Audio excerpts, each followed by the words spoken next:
My way. Baby David, how are you? Elizabeth Gwangwara. Retabile Nare, how are you? Shumbares ndiri kuona uri kushedza pfene kastep kekuhaiti. Zvenyoma muri kuenda kuhaiti somwe tinoionera paZoom. Jane Wamiridza. Blessing Guvise, how are you? Georgina Ndongwe ndeipi? Rosemary Nidza ndeipi? Dorothy Chikore muri sei?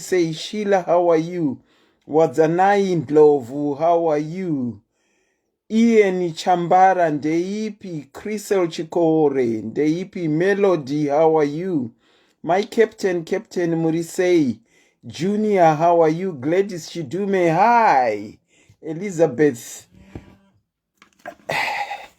Jeniko wakutondifonera uyu akomana. Ndakangana kuti ndine appointment, ndakamake appointment nemunhu. Hold on. Hello, auntie. Yakati. Ndakangana kuti ndine appointment yekutaura nemunhu vari kufona futi. Sorry, excuse me. Hello, auntie. Mushe masquera.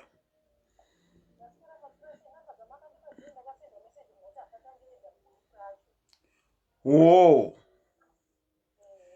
Okay, ndapa live because you know what I could do is probably send them a message when I've finished. Okay. Pamwe asquera makasenda rini. Okay, I'll try and find out. Okay, auntie.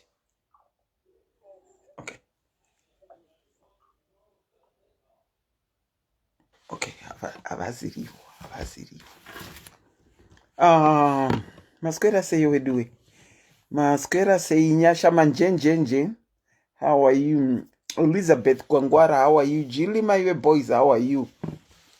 Masquera say go guys, regaini bokuseke sai tisati tatanga upinda topic medu. Let me just pin the number. Let me just pin the number up so that we can, but ndinombotanga nekukuseke sai. Zvakamboitika ndiri kuprimary school uko. Zvandaifunga musunu 4833 0801. Okay.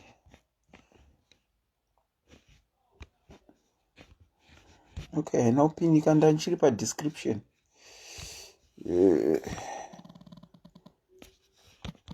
So, I almost ended the live, guys.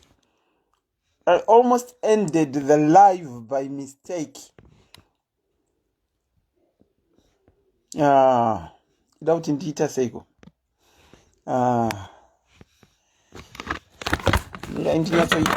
But sorry, guys. I hadn't seen that. I hadn't saved my title again. Bokuseke sai importing Giribetti or Kresencia. Okay. It's been updated. Okay.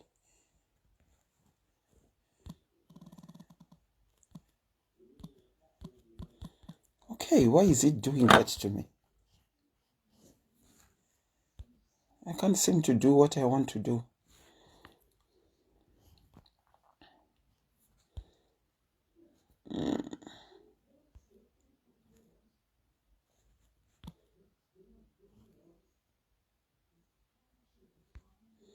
Okay, can I kindly ask someone to write the phone number that I am calling out, because I can't seem to do it from this end. Happy birthday to my son. That is my son. Tombo it has a favoritism. He has got a birthday today. This one. He turned 23. That's my last born son.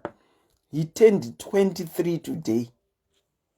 Akuchita basa rekuteerera malive ndinonidha kumboningirira kumbogara naye pasi ndichimuti malive haazezera rake. malive azarara ke maswera sei guys. The number is 44. If someone could write for me in the comment section so that I can pin it. I don't know what I did.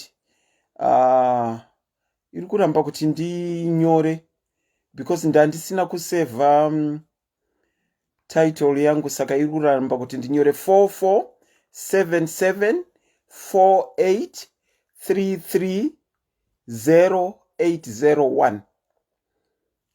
I will repeat 447748330801. Ikandione kuti ndinokwanisa kuipika hera.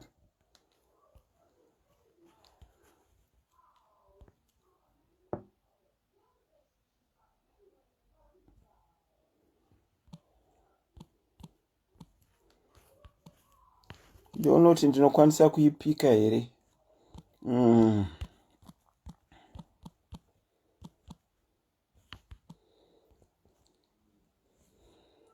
Okay, there it is. Yanyorwa na Wadzanai. Thank you, Wadzanai. 47748330801. Thank you very much, Wadzanai. Okay, rega nditange ndichikusekesa itisati tapinda muningirikini mu topic yedu yanhasi. Ndakange ndiri kuchikoro ipapo saka ndaida zvekwaya stereki ndiri kuchikoro. Ndaida zvekwaya zvekuti saka taita practice tiri mukwaya muya taita practice anditi. Saka nditi munenge makawanda muri mukwaya zvikanzi up to today I don't know the words of that song. Up to today I don't know the words of that song. Inenge yainzi probably you know it. Hanzi in the sky also fespela ndo maimbira ndaita ini. When the moon fekwino nai ye o ye to o metreka gives andizive nigirikini. Saka inini voice rangu riri bad, as you can hear. I've got a very deep voice but andigone kuimba. Saka hepano nigirikiri choir master ari kufamba achiningirikira achiteerera anditi mawords andatauraka ndiri pakwaya pane vamwe ndaisaimba. Saka ari kufamba achiisa nzeve yake pa muromo umwe nemumwe. Ari kungona ndiri kuti inini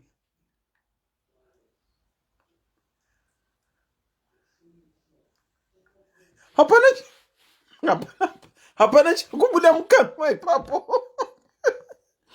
Kubva ati ho everyone quiet. Kubva ndanziimba inini.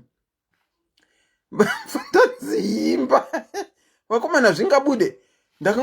Ndakangoita saizvozvo.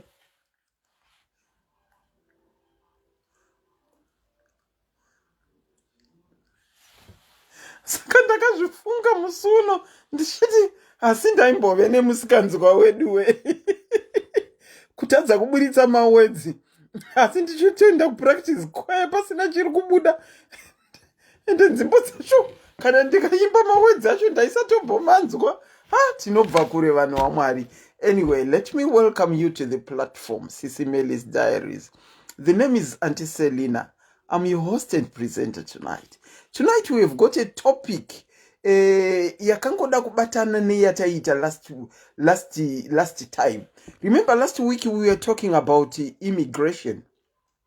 And we said that if you are an immigrant, it means kuti wabuda nyika yekwako waenda kunogara kunyika yekwevamwe. That is what an immigrant is. And then this week we are going to be talking about importing Giribetti or Kresencia. Importing, usually you import things that are not available in your country and you bring them over to nyika yenyu unenge uchiimporta, or zvimwe zvinhu zvinenge zviri in short supply munozviimporta from other countries. Lip syncing, good Babina waziwa yainzi lip syncing. Ndo zvandaita izvozvo. Saka zviri in short supply or you don't have at all, saka you tend to import from one country to another. We have always known magoods kuti ndiwo anoimportwa. We have always known, maybe how are you, magoods kuti ndiwo anoimportwa. But tanga kungoitawo come up tichingonzwa vanhu vachingotaura nyaya yekuti ndakaunza munhu, and I was like, that's importing. Saka unogona kuimporta zvinhu zvisinga existi munyika mekwaunogara, kana kuti zviri in short supply munyika mekwaunogara. Saka nhasi tiri kutaura about importing ana Giribetti or Kresencia kunyika kuya kwatakataura kuti uri outside your borders.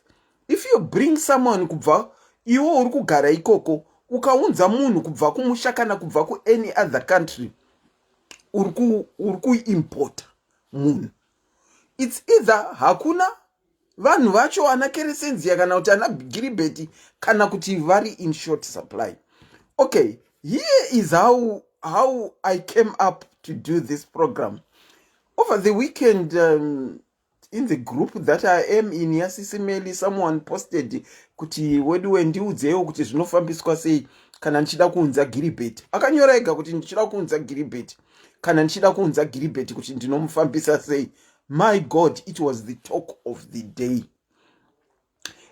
Vamwe vachimudza kuti zvinonetsa, vamwe tichimudza kuti google.gov.uk wotsvaga pakanzi importing Giribetti, wona ma rules and regulations that you need for you to import Giribetti. But she took it very, very, very lightly. Vachitopindurawo zvavo. Vamwe vakati ndakazounza, vamwe vakati ndikazotiwo ndiri kuda guest akamboimporta Giribetti auye pashow musi wechipiri.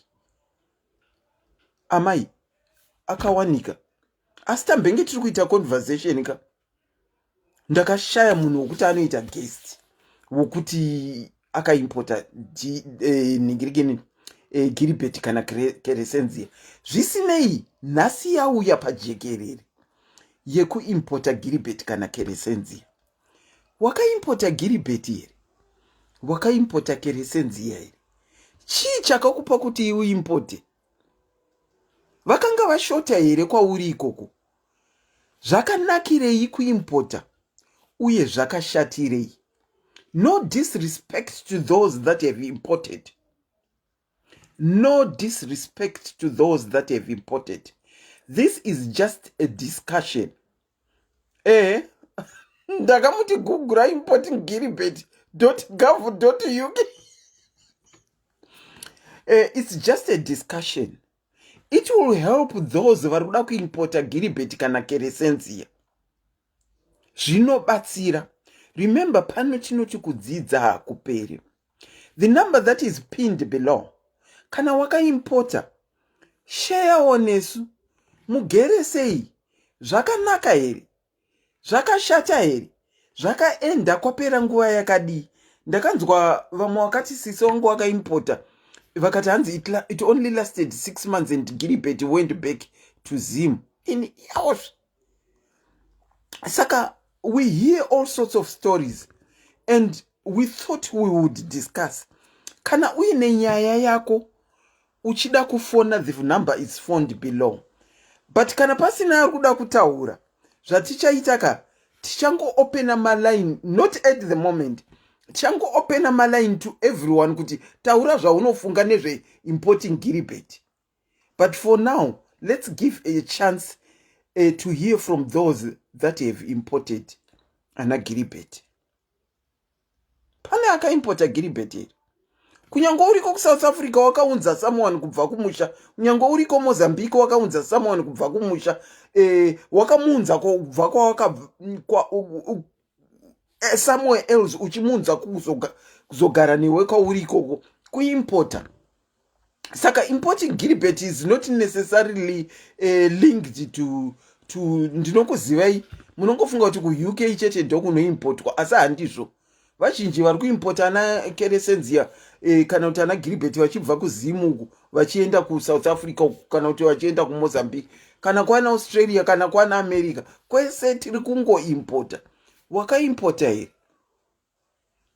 Angie, I love you. How are you? Angie Wendy, how are you? Namba dziripo dzakamirira. Fona imutiudzo ma-disadvantages nema-advantages kana wakafamba neroad yekuimpota Giribetti. Penny, how are you? Andifunga kuti pana yakaimpota.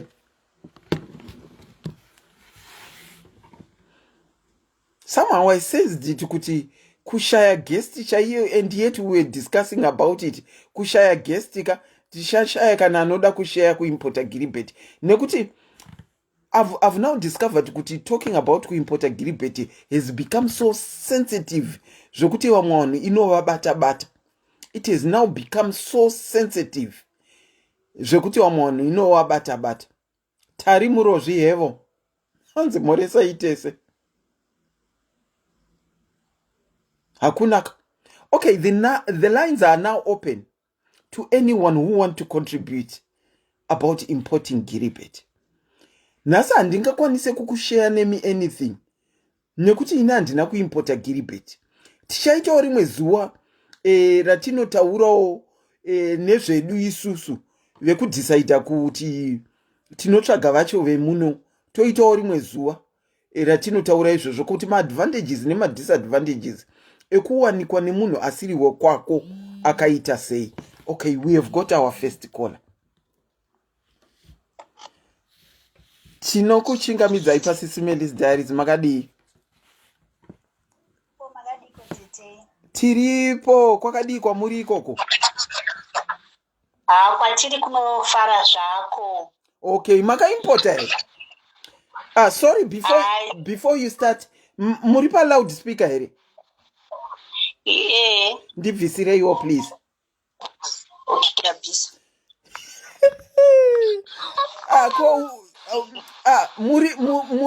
Muridzi ari pano. Muridzi akaita kuti topic iuye ndamuona mucomment section. Hanzi ndini ndakaunza nyaya antiselina. Aiwa ari pano ndamuona. Thank you for tuning in. Muridzi aunza nyaya ari pano. Okay, you can go on, caller. Okay, indakaunzwa muno na Giribetti. Makaunzwa ikoko na Giribetti.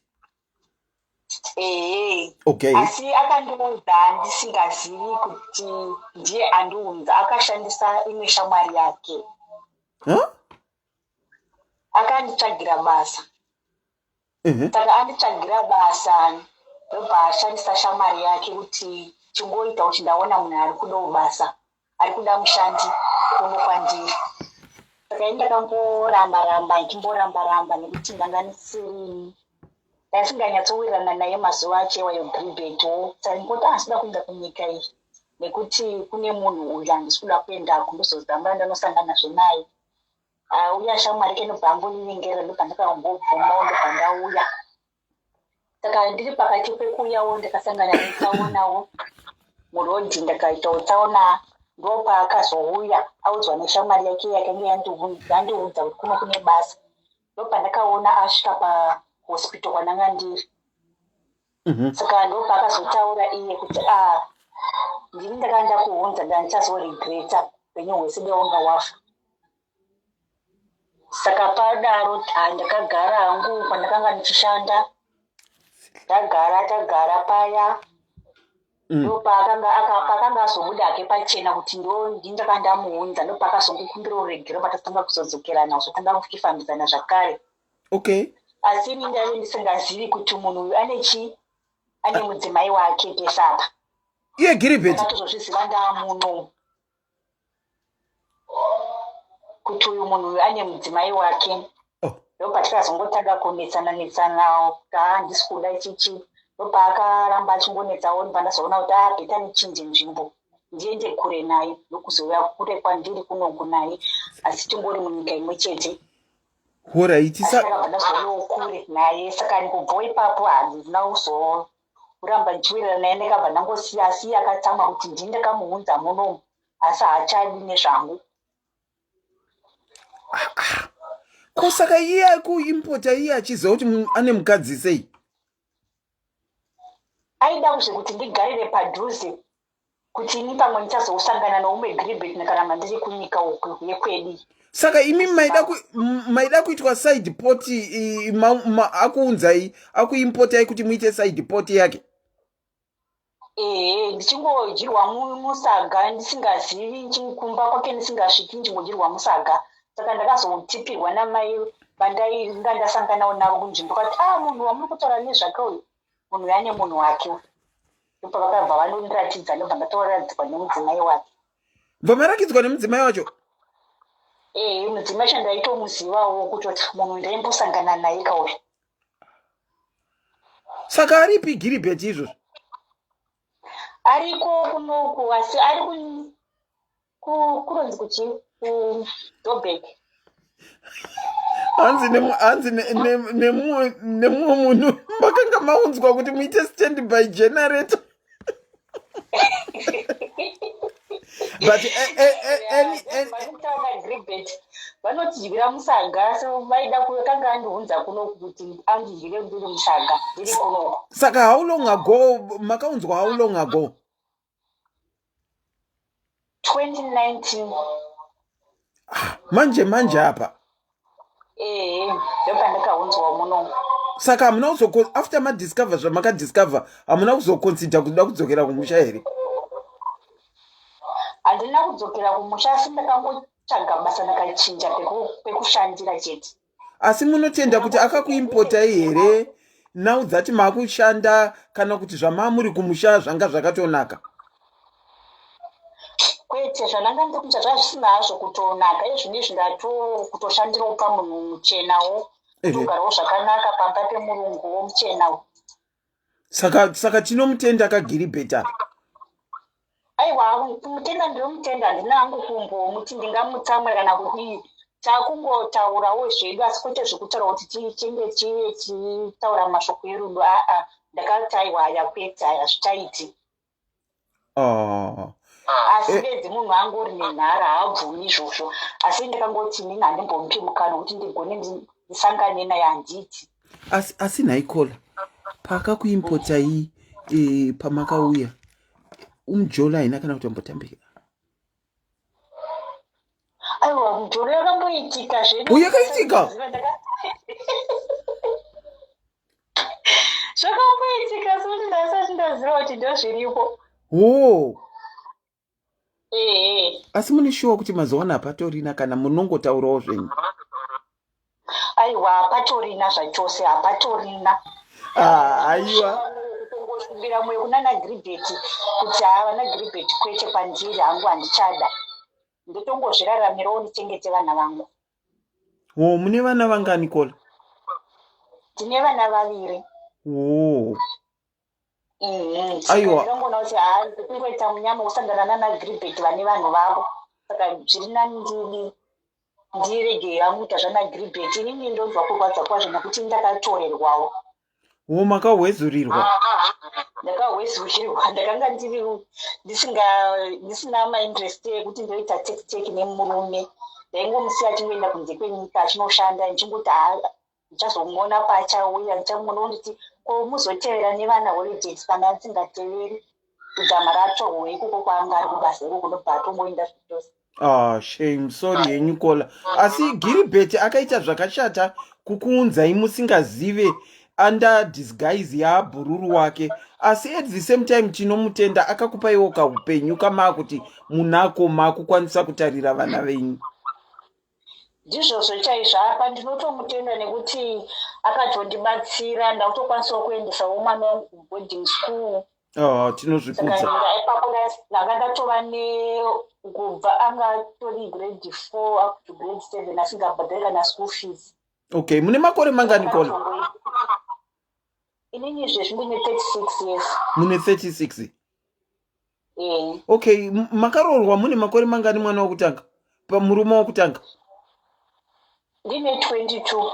Alright, okay. Hi, thank you so much, Kola, for sharing your story. Giribetti, akaita zvakashata uye akaita zvakanaka.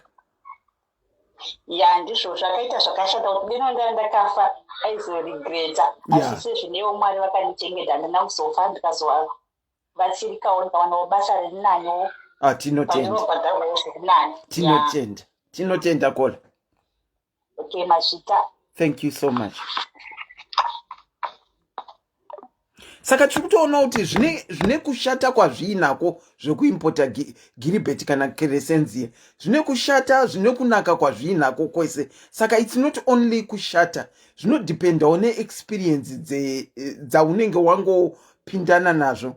Although I wouldn't encourage kuita kuti uimpote seway yakaitwa nauyu yekuti unouse shamwari kuti kune munhu ari kuda munhu kuno saka uyai kubasa. I wouldn't encourage that.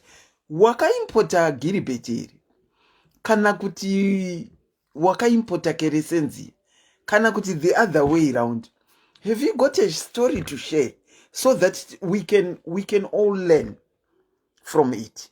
Kana kuti pfungwa dzako ndedzei pakuimpota Giribetti kana Kresencia? The number that you can call is pinned below. The number that you can call is pinned below. Kana paine vanoda kufona, kana pasina totongodivheta chirongwa.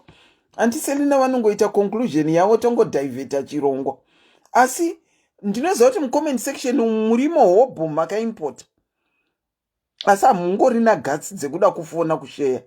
Remember kushare kwaunenge uchiita story yako kuonesana nevamwe uye kudzidzisana nevamwe vari mundima yekuda kuimpota. Like when I said kuti story yakatangwa tiri kugroup and the lady arimo mucomment section abva atoti andini nyakuunza nyaya ndiri pano. Saka she can learn from zvinenge zvashayiwa nevanhu. She can learn from it as well. She can pick what she wants and leave what she doesn't want. Sandra, thank you so much. The number is pinned. Tirimo anti-pin number again. And the pin number again, so you can see the number. You can see the number. Okay, the number is, I can't seem to write it from my end. The number is 44. It's pinned. Cynthia, you can see it. Cynthia ndachikaka kudedza stara. Cynthia Sheffler. Ndozvarunoitwa here. Ndachikaka kudedza senemi yako. It's pinned. Some people are saying it's pinned. So it's pinned below. Nditurei. You said you've got an interesting story. Yekuimpota. Fona ka number yo utiudzewo. Fona number utiudze.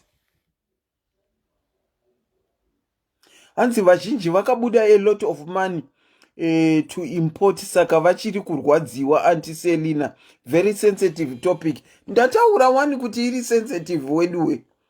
We've got a caller. Tinokuchingamidzai pachirongwa. Caller makadini? Tiri nani makaimpota here? Ndiri kutofunga kuimpota asi zviri kutondishungurudza. Ndiri kutofara nediscussion iyoyi. Muri kushungurudzwa nei? Hazvitrustiki mufungi.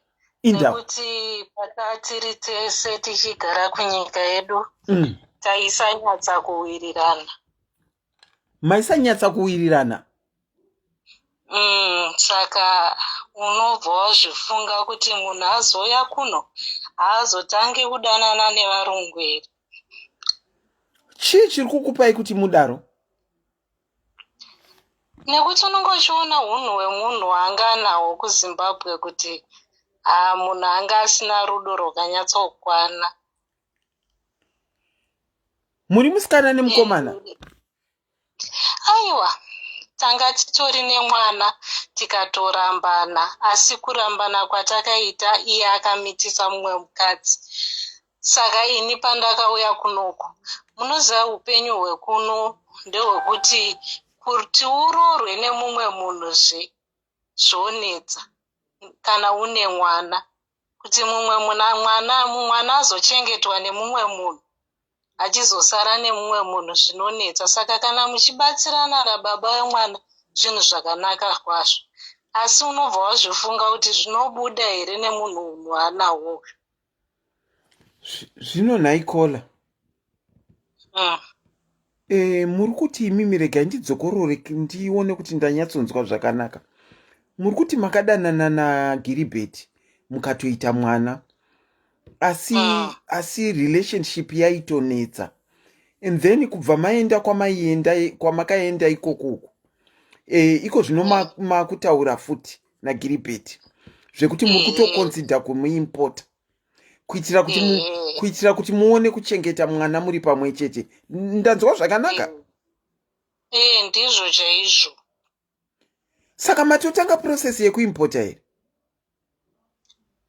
Process yacho ndanga ndakuda kutotanga, but pandatonzwa conversation iyi ndatofara kwazvo, because process ndanga ndakuda kutanga asi ndichine madoubts, nekuti vamwe vanokuudza kuti kana asvika anongoramba neunhu hwakewo.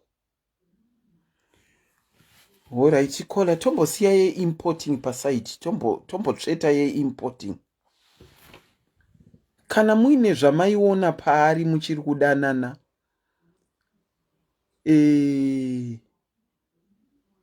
alright, makaita mwana tese, but mune zvinhu zvamuri kupika zvisiri right paari. Saka muri kufungei nezvamuri kupika? Muri ngozviisa kusaidi here kuti mungoenderera mberi, mungomuimpota muenderere mberi, kana kuti handisi kunyatsokunzwisisa Ikola? Dzimwe nguva unonga wakufunga kuti zvimwe ma-differences edu we can set them aside and work towards improving life yemwana. Asi unobva watanga kufunga futi ma-negative implications azvinazvo. Saka ipapapo panoda kuti ugotanga kuisa scale yokuti wochuza chipi, of which it's a difficult decision. Saka apa muri kuisa scale yekuchuza kuti chero mwana baba wake wari padhuze nemi, ndo scale yacho? Ndo scale zve, anti kuti unobva wafunga kuti chero mwana achigara nababa vake tichikwanisa kushanda pamwe chete kuchengeta mwana uyu, kana kuti tosiyana nazvo, woroorwa nemumwe munhu munyika isiri yako, munovaziva vanhu vechirungu. Saka are you marrying him? Are you going to bring him and marry him for the sake of kuti mwana anga aina baba namai vake together, or are you marrying him for love? The truth is it's for love, but love zvainonetsera ndezvekuti hauzivi kuti iye pamwoyo wake anonga achifungei.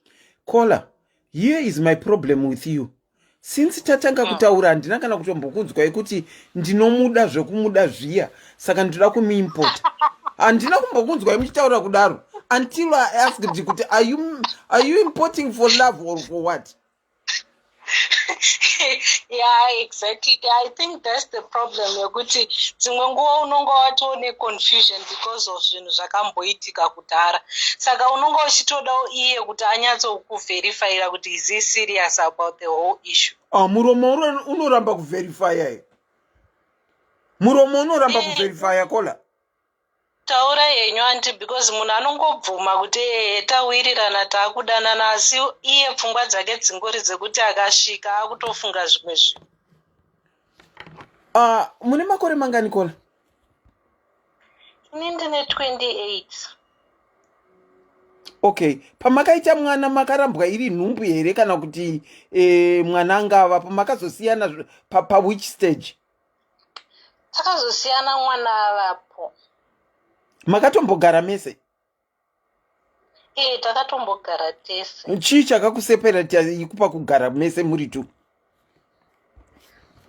Chakatiseparata ndechekuti taigara tichinetsana, ini ndandichiita zvechikoro. Iye anga apedza zvechikoro. Saka ndairamba ndandiri kuenda kuuniversity.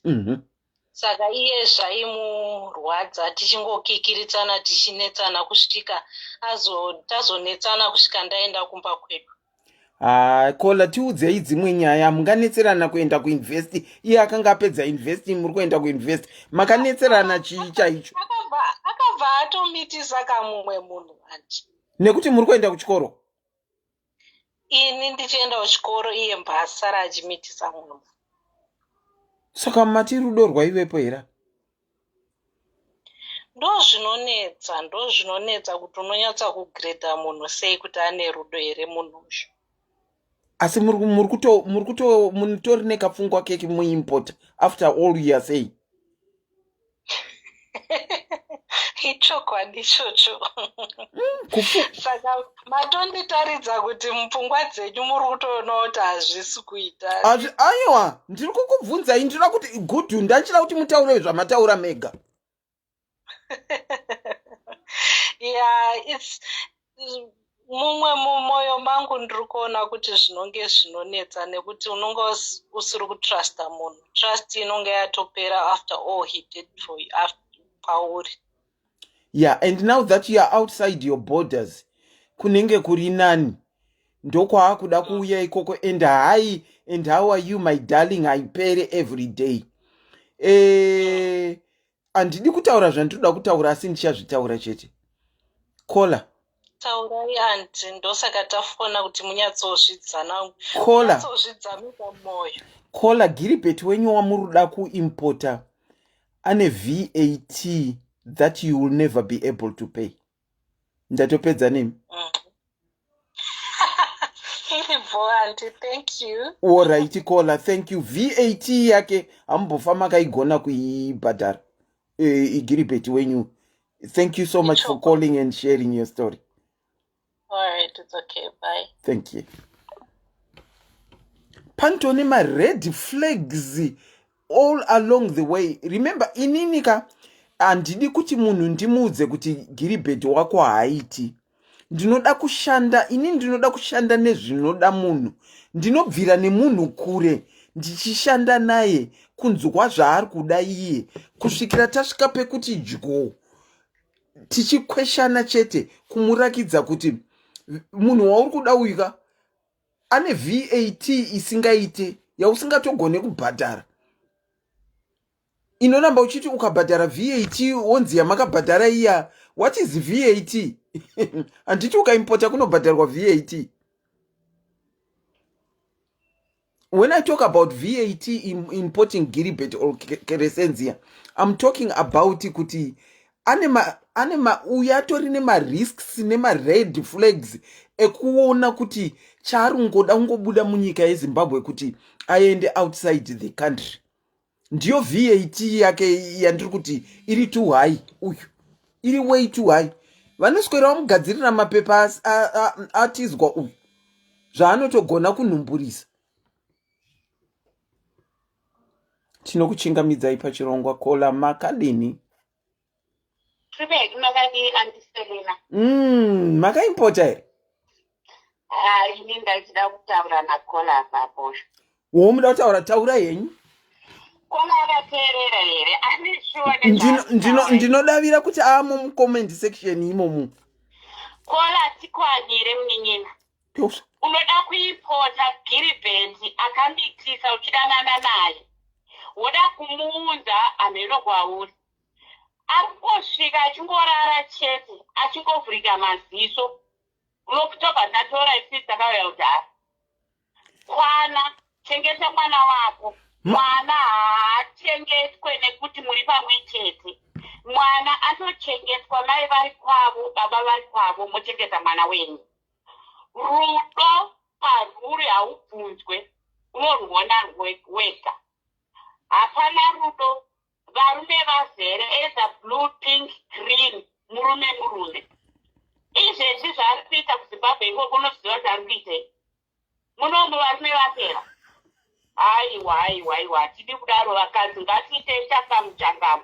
Ndakumbuka sere kunzwa. Wakatoenda kuuniversity chaiko. Akaenda kuuniversity. Aiwa, isi university asanasa kutaura because 28 years.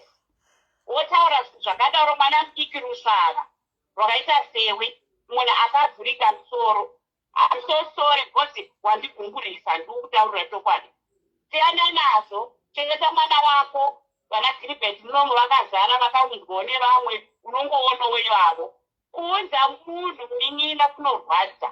Anosvika achizokuudza kuti handina kukutuma kuti undiunze. Unorwadziswa, ugotorerwa neshamwari dzako, ndovachamutora murume. Siyana nazo, unza amai vako, unza munin'ina wako, unza mwana wako, ndapedza. Tatenda kola. Hanzi, thank you so much. Good night. Hanzi nemumwe kola aripo kola wedu yapedzisira noti ava vapedzisira kuuya wanga uchitaura nyaya yavo. Hanzi vari kuintenda kuita imported dangerous item. Hanzi vari kuda kuimporta a dangerous item.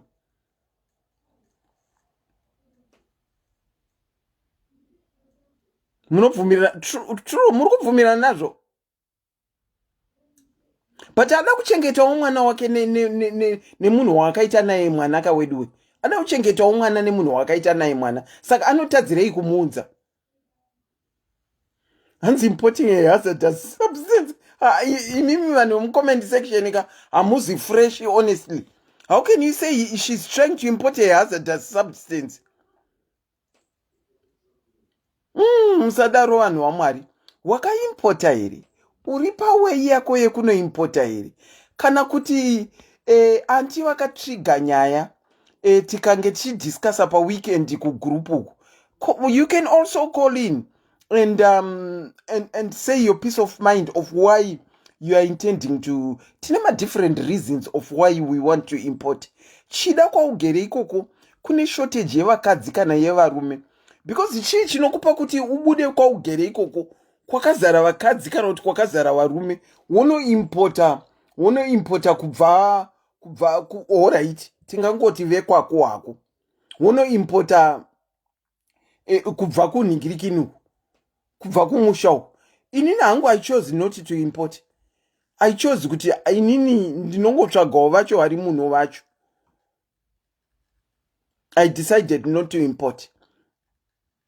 Hatiite discussion tichikola ka ndirungoona murungokanda mapoints pachivhiti apa.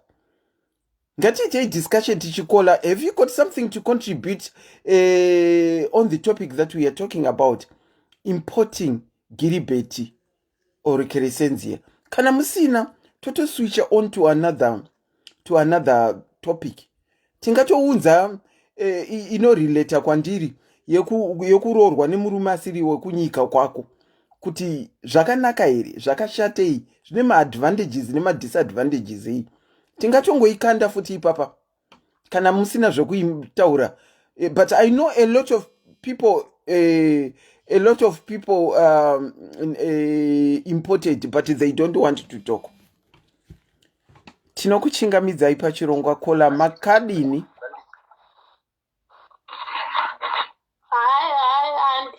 Yevo muri sei?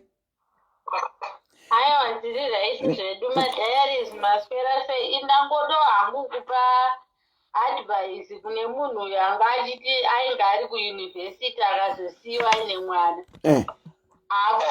Hauda kuimporta munhu. Ndinoda kungoti mukoma wangu munoyanzoziva mhepo dzekudiaspora here? Vanodziziva nekuti vari vanodziziva ndokumbira kuti mudzime imwe device iri kuseri kwenyu. Alright, ndaiziva. Okay. Vari kunyadziziva mhepo dzemudiaspora here kana kuti havasi kunyatsodziziva mhepo dzemudiaspora kuti dzakamira sei? Ndodavira kuti havasi kudziziva. Nekuti munoona mhepo dzemunomu dzakaoma. Anouya obva haakirana nemhepo dzemuno. Anohakirana nechi? Nemhepo dzemudiaspora. Ozochema kupani. Kudiaspora kune mhepo dzei? Ndozozwa kuti angomita suicide amuudza omurira zvinhu. Aiwa kola mati kudiaspora kune mhepo dzei kudiaspora? mhepo dzirimo mudiaspora kandeze kudai unoudza munhu kauchifunga kuti muri mese ende aneyadzobhiyevha chaizvo mazuva ekutanga okay maangueruko hede anenge ahakirana kanemhepo dzemunhu aakuenda zvake nemhepo dzemunhu asi pane vamwe munoziva vakamboimpotawo pane vanoziva zvangu but handida hangu kutaura nemazita aiwa ngatiregere kutaura nemazita because haizi story yenyu munongotaura iri story kana takutaura nemazita iwo muridzi anouya achizvitaurira ega munhu uyu kave akaudza munhu wake zvakanaka vaunzana after some months munhu akanga akupandukirwa zvakachinzi shamwari ona yekuita nevanhu inini kunoku ndabho apa kwakudaro nekuti shi ahakirana kanemhepo dzekwanga ari ikokoko zvinhu zvake zvaakuita zvichivhurika akati haachona yekutamba wega nevanhu inini newe hatina kumbobvumirana zvevana saka tamba yako wega ikoko yeuzve inga vanhu akatobva aitori nemuchato chemusvinu kuzimbabwe angosvika muno hameno maepoti ekudiaspora angopinda chete mhepo dzakati dzamuyira munhu iyeye saka vachiri vese akatozongosiyana mukadzi akutongoona nhamo ega nechild care shame sorry yavo thank you so much caller for calling macalls anenge akusona apa alright thank you good night tinokuchingamidzai pachirongwa SIS MELLY's diaries makadini tiripo makaimpota here tisanacho ndimi anacho ekuimpota tipirei tinzwe tisanacho ndiye mudzimai wenyu here ari pafoto iyo yerobonzo yamukuona iyo maiwe such a beautiful woman tipirei tinzwe super yellow bone tiri kuzviona saka isusu takati pfee pa10 pazimbabwe patasvika ndobva tamboscouta after tascouta ndobva tawana potential okay saka tange tine methodology yataishandisa okay iri yei kuti vamwe vazive methodology yacho iyoyo vabatsirikana methodology yataishandisa ndekuti patakaenda kudhenika takaenda tichita kunge tisiri kunodzoka handimona alright okay muri kuona because zvimwe zvacho ndezvekungwari because kwakazara makava nemasleki naona kwachida kukwana stereki vanenge vachida kukwana vachida kuuyawo ndiudzirewo yedza kuti ngambomira kubvunza mubvunzo titange tapedza kutaura nyaya ari kunyanyomhanya kuenda mberi too much hitha munenge mazivana nakola hitha hanzi nakola imbomira bhora pasi anomhanya too much dzimwe nguva hanzi imbomira kubvunza mubvunzo bva mascouta skata paya tanga tadecida kuti takuda kuita zvechi nziyo yekuzimbabwe okay but zvinoda kungwara okay handiti saka zvaunoita manje chi because kwakazara maopportunist vanhu vakuda kungoona mukana kuenda kudiaspora because chokwadi ndisingade kunyepereka kuzimbabwe ka kwakazara zvinhu zvazvinomira bho hatimaiona handimaiziva saka munhu akangonza kuti diaspora chete face inobva yachinja ende vanoziva sometimes you don't even have to say handiti ungangosvika panzvimbo ka vanoona skin kana kuti chii handizive pane zvavanoona obviously nemastatement ekuti isusu hatizive language slang ne like mafigures ekuzimbabwe unongoiwo unongochitara US dollar kana saka ivo vanozviona kuti uyu munhu uyu asi wekunoku unotonza vachitokubvunza kuti hamusi wekunoku kaene handimaona saka strategy yatakashandisa isusu ndeyekuti when we went kuzimbabwe takaita kunge tisiri kuda se tisiri kunodzoka tatodzoka tatorelocate Andwa. Alright. Saka chazvinoita manje ka zvazvinoita manje zvinoita kuti chi munhu anenge akuda iwewe handiti vave maopportunity ava vanototi auye kana adzoka hapana hapana dhiri kana adzoka chi hapana dhiri kana asiri kudzokera kudiaspora because hapana ka handiti saka munhu anenge akuda iwewe isaidza munhu anenge angokudawo sezvauri kana kuti munhu anenge akutokuda achifunga kuti muri kugara mese pateni kuzimbabwe handimaona. Okay. Saka chi ndo zvakaitika totapinda and kana ndichiti kana uchidzokera ka handisi kutaura zve2 weeks because 2 weeks ka ukaenda zve2 weeks kana zve1 month unoita sei vanhu vanozvikumidza kuzviona kuti akupa dhose kudzokera handiona. Okay, saka makanogara kwenguva yakadii kokola? 12 months gore rese muri kumusha gore rese. Saka munhu akatofunga kuti uyu munhu uyu chi ndewe kuno haachadzokere saka angatori munhu wekuti angatongodida zvandandiri izvozvo kwete zvekuti pane opportunity yekudzoka uye kuya kudiaspora.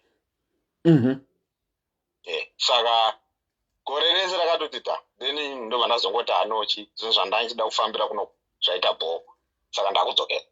Saka munhu akaramba because iye plan rake ranga asitombori kuya kudiaspora zvachose anga asitombori na skill yacho. Okay. Saka ini ndakatongomuti no ini ndakudzokera then kana ndaenda chi ndozokuunza. Alright. Saka ndobva ndadzoka. Saka after ndadzoka ndobva chi ndazoplana kuti achiuya. Saka inini ndakamuunza ndichingoti ari kungoya kuvisit chete. Okay. Andona because aisada aitotaura zvokuti hainono inini chichibhobho kunobva ndobva ndamurongera visit right. Saka akatouya achifunga kuti ari kudzokera after whatever time yanga akaplana iyo. Saka zvinhu zvese akatongosiya dheni yake zvese zviripo ndobva aita se auya paakazouya manje apinda muno ndobva ndakazomudza kuti ndo dhiri riripo kuzimbabwe unogona kudzokera inyu kana muda kudzokera pati panenge pasina kuti. Saka makaita kachitsotsika makavatsotsa ka? Zvazvitori zvestrategy saka ndo zvatakaita. Saka akambovhiyasi semunhu anga asina maplans ekusetla kuno zvakambonetsa I think tofunga first 6 months anga ati ma1. It was a struggle. Because angoti kana akafonerwa navanhu kuti eni kwavati ndozvandaitaura izvi ndakanga ndizvokuuya kuno kundatisingadi iko zvinoziva kune problem dai ndandiri kokoko dai ndinda kutomhanya ndakutosota ndikamuudza ndikati iwe maproblems epano pasa umbobva wakapedza iwe life yako unorarama uchingoita se uchingo gadzira life yevamwe vanhu iwo life yako chitokuita pasi pari imbozviisawo pafront for the first time. Okay. Saka manga nenguva yakadii muna Kresencia? Tane 3 years. Mane 3 years. Kubva musi watakatanga kusangana. But kugara tese kudiaspora tane 2 years. Mane 2 years. Because ndakangoti ye gore rangu parakapera ndichidzoka kuno akabva auya akabva atongotera. Okay. Saka are there any things that you can say are advantages, and are there any things that you can say there are disadvantages of importing? My disadvantage ndowaye kuti obviously inini handisiri upfront nemumwe wangu handinonyatsombudira pachena kuti ndogame rangu. Saka kusetla kwacho kwakanetsa because yaisada zvemuno saka it's difficult. Saka even nanhasi anomboti dzimwe nguva kana akangozvifunga zvese anombotaura ndo disadvantage yekuti ukashandisa strategy yoyo obviously ndizvozvo. But the main advantage ndeyekuti kana uchienda kuunza munhu kudiaspora unofanira kuunza munhu ari kuda nezvako sezvauri asiri kukuona seopportunity handimona. Because ukaunza munhu ari kukuona seopportunity kana zvaari kuda zvaita ndo vanhu pamunotanga kunetsana. Alright. Saka kwakutoita mastrategy iwoyo ekutomboenda kumusha unogara gore woita unge pasina kwauri kudzokera kuti munhu unyatsoona kuti ari kukuda zveshuwa here.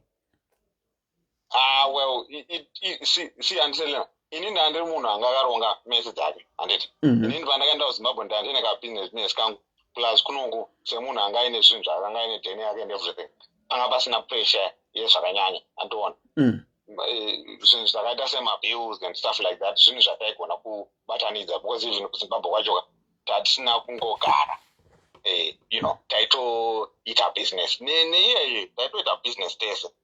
Alright. Maingwavha taitoita zvinhu zvine musoro animaona saka it's not a strategy inoshanda for everyone. Because vamwe vanhu anenge asina sustainability yacho even nekungwavha kwataita kwacho tiri kuZimbabwe kwacho zvaitombowomawo zvokuti unotoona kuti zvaoma this month hapana mari saka nyaya yemari inyaya inonetsa as well saka you need to be unofanira kunge wakanyatsoronga zvinhu zvako but even if wakaronga there's also a risk yekuti zvinhu zvaunenge wakaronga zvinogona kutadza kufamba. Okay. Thank you so much. It's not something that I would encourage because it doesn't necessarily work for everyone. Yes. But in for me, no strategy and andakafunga. That is what I wanted to do. That I kunoya nemunhu one asina pfungwa dzekuuya kudiaspora, two and accept and undida sezvandiri, not what they can get out of me, which is the most important aspect as far as I am concerned. But kune vamwe zvinhu zviri important kune vamwe zvinogona zvakasiyana. Ndizvozvo zvinenge zvakasiyana zveshu. Shugeta tafadzwa hai. Thank you so much for calling. Saka 3 years down the line muchiri mese na Kresencia zvichiri kuita. Boze kuti tatoneka munhu kanomhanya muno kanotonetsa zveshu kanotonetsa zvekuti dhuka toenda kuKresha kanotone musikanzwa kamunhu kacho but hazviri kutoita zvekuti aiwa happy for you caller kana muchiti zviri kuita. Thank you so much for calling. Muti mhoresera Kresencia. Aiwa ndichavamhoresa tatenda ndiudzirewo vanhu vari mukomenzeni kuti munoita zvinokuitira iwewe. Aiwa imi muri kutedzawo comment section seiko imi. Ayo kungowabatsirawo kuti right yako haisi wrong haisi right yangu. Okay, if you are saying that yes munhu unoita zvinokuitira zviri kutaurwa nakola kuti because munhu anogona kuona zvandakaitaona kunge zviri wrong but it works for me and my partner and it might not necessarily work for someone else. It's wrong. Yeah. Andiwewe so you know. Yeah. Thank you so much for sharing your story caller. Thank you. Antifufu soko fona yapa kana mati muruda kuunza mati makuda kuunza wenyu ndaona mati makuda kuunza wenyu fona yapa. Let me try and retain my callers that were calling earlier on.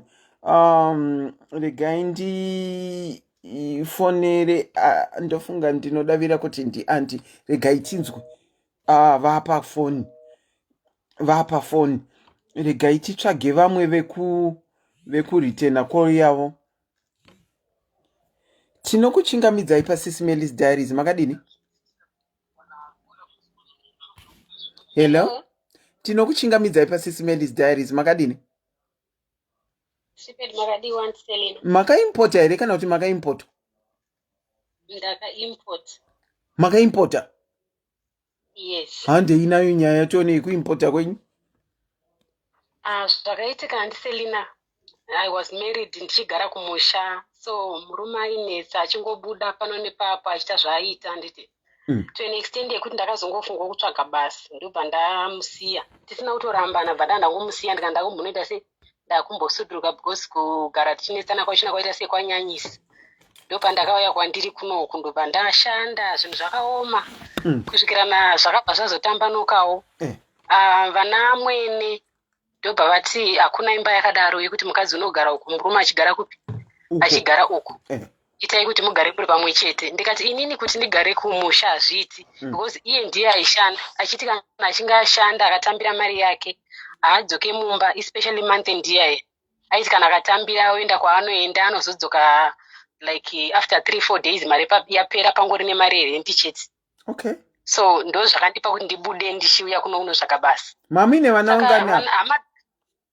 One. All right. Okay. Mwana ndakaenda tomuendesa kuvabereki vangu ndokwaanga achigara. Okay.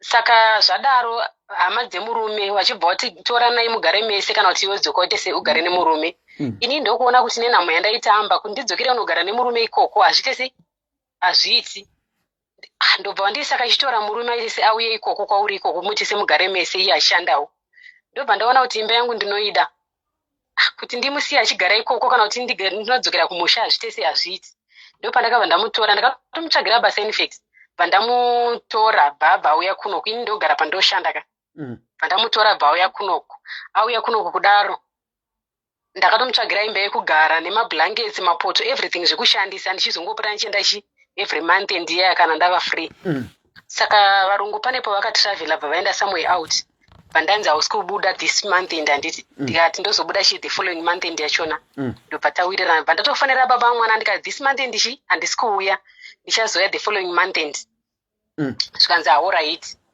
paipasina kana 6 or 7 months handiselina ndobva ndazoenda kuna baba vamwana kweko ndatora off handinombobodza ndiri kuuya sezvo kumba ndaikuziva vandanosvika dhoo kiye padhoo yakachinjwa vandabreka dhoo vandapinda iye haapo anga atori kumba kwegirlfriend paine pane musikana aigarawo paigara ipapo ndo anga kutogara naye in less than 6 months pamba pamaigara anga aita girlfriend yepamba pamaigara ipapo pamba pandikaenda mutsvagira paakanga achirenda ipapo ndo paakanga atova negirlfriend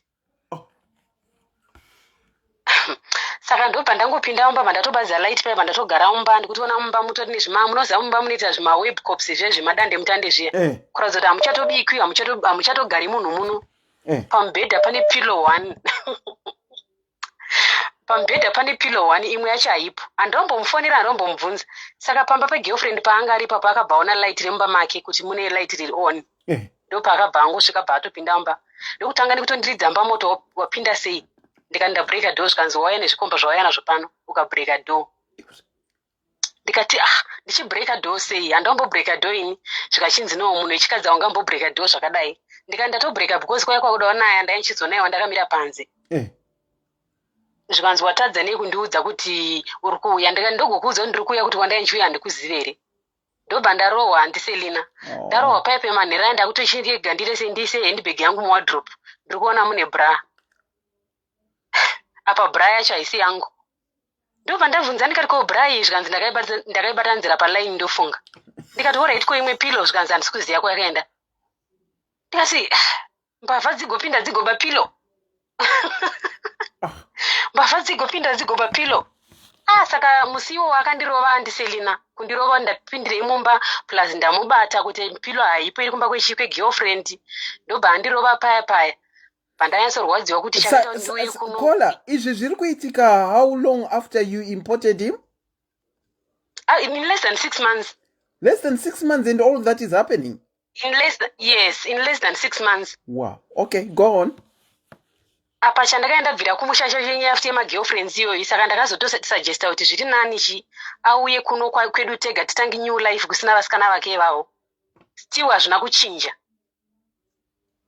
ndobva handirova paipe handirova kudaro mangwana acho makuseni ndikati chitenga ichingwa tibike tii makuseni ndobva atobuda mumba bva atoenda unotora wallet yake kumba kwemusikana weko yangu nepilo kuya muridzi webhura yakanga iri mumba muyome ndoko akaenda unotora mari yechingwa zvese izvi ndiri kuzviona ndakuchifunga futi zvese zvandakasangana nazvo ndiri kumusha ndisandauya kunoku ndichididi ndichitambudzika pandanyatsotoora mwoyo musiwo ndikati no imba ndayanjira but this is too much ndobva ndatomuti ndafonerwa nemurungu andisendera meseji ati ndidzoke vada kubuda mwana arwara panenge wada kuenda chichichi nemwana ndobva ndarongedza hembe dzangu dzese dziri kumba kwake ikoko bva ndava ndaudzoka kubasa kwandogara as soon as ndichidzika lift ndakabva ndachikora line raaiziva ndaishandisa iroro bva ndarichikora bva ndatenga rimwe line ndakamubloka for the past 2 years ndakamubloka asingazive nhamba dzangu kana kwandaishanda anga asingakuzivi ndokutosiyana kwandakaita naye saka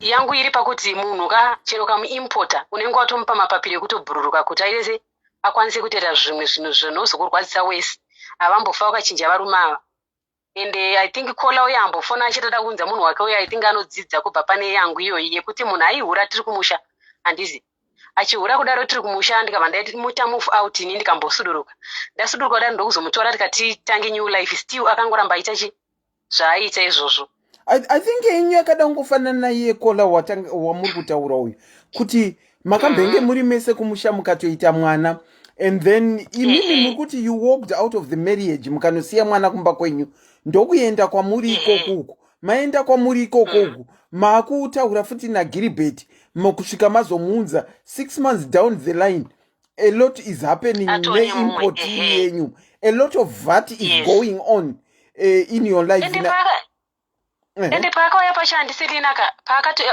atori kumusha ndaitwa good morning madam maswera sei madam maenda kulanje here madam madya here madam nekuti aida kuuya ndikashandisa mari ndopo ndaitoshandira mari shoma ndikashandira mari yakawanda ndikamutumira kuti auye munoza kutsvagira munhu imba kutanga kutenga kubvira poto kuti blanketi zvese munhu ndokuya kwaakaita atouya pachino ipapo tikati muti iko nezvinhu zvamauya kuno kwachitosiyai zvese zvamaita zvezve titange upenyu patsva zvikanzi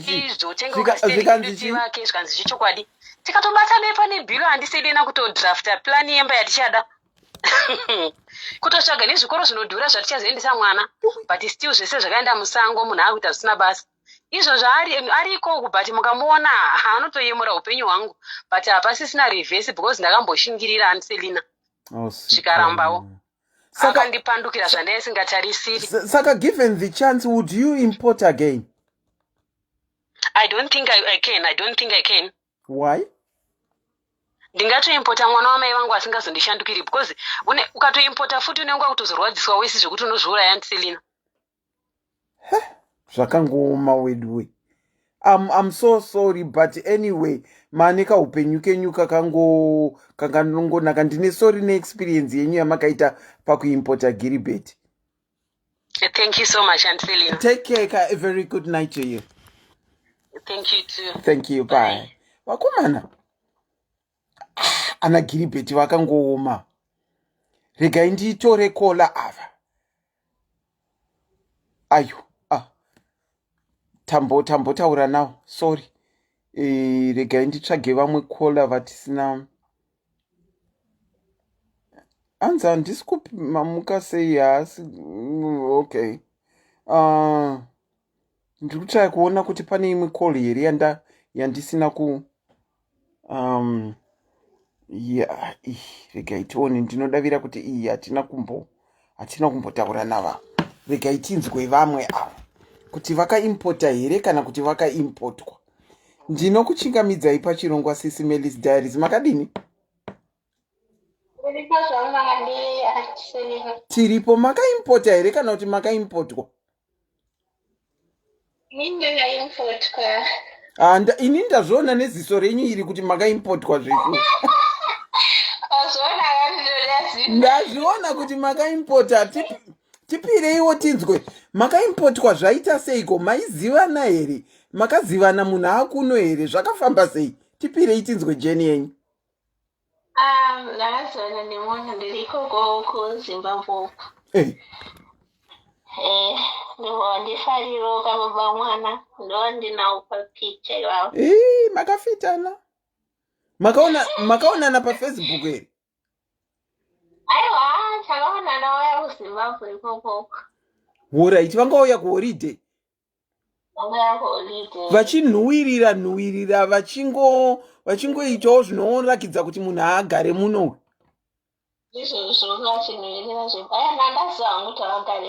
Okay, hande yedu nejeni yacho. Vafarirawo chimoko. Changa sinacho nyatsotsvukira zvochakaita ipapo but chaingoonekera chinogona kutsvukirira. Okay.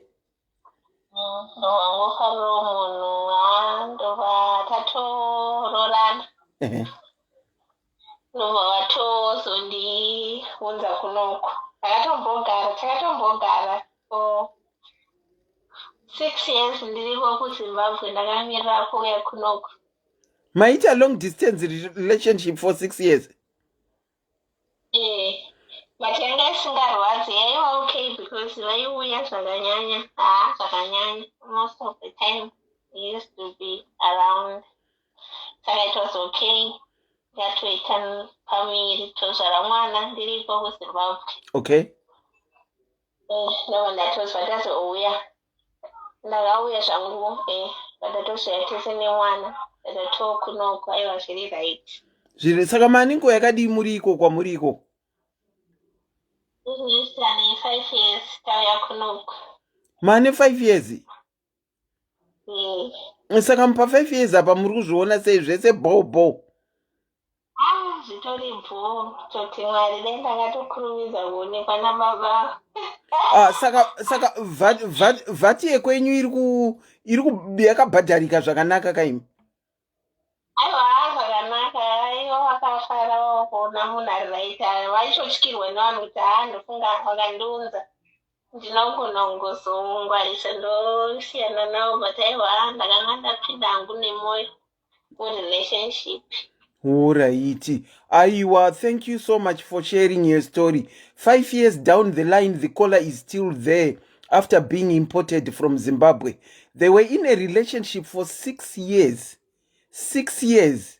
Vachita long distance relationship yavo ndokuzounzwa kuno vane mwana. Iko zvino vane makore 5. Saka all together tochiti 5 plus 6 mune 11 years muri mese. 11 years. Alright. Saka muri kuenda kubasa here naikona? Basa kuchikoro zvese muri kuenda? Asi munenge munoyema imi? Voice renyu rekuti kubasa nekuchikoro.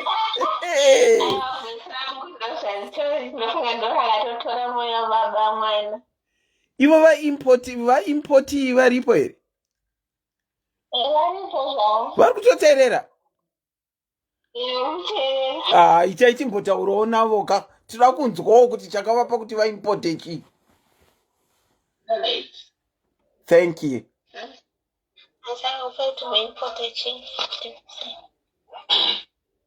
Hello? Hello. Andradzi makadini? Tiripo makasimba here? Tiripo.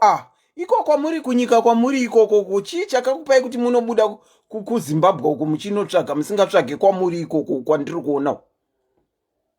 Aiwa, inini I think intention yangu yanga iri yekutouya ikoko. Yekutodzokera ikoko? Yekutodzokera ikoko. Saka, so when we met, panga pasina any indication yekuti chadzoka kuno. Okay. So that was initially the plan. Alright. So we met, ndafarira munhu. But I knew from the moment I saw her, this is the one.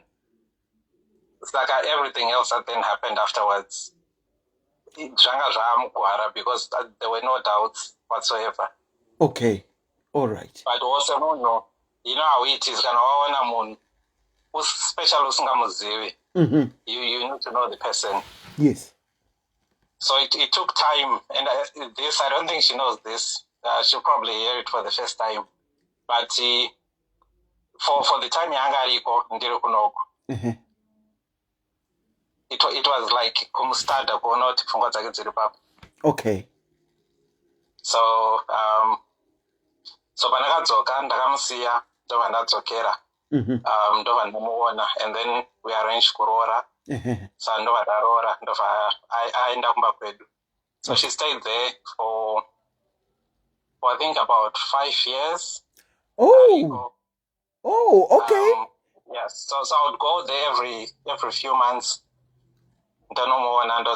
Okay. But wanting to see what intention yake iripi, what's going on now.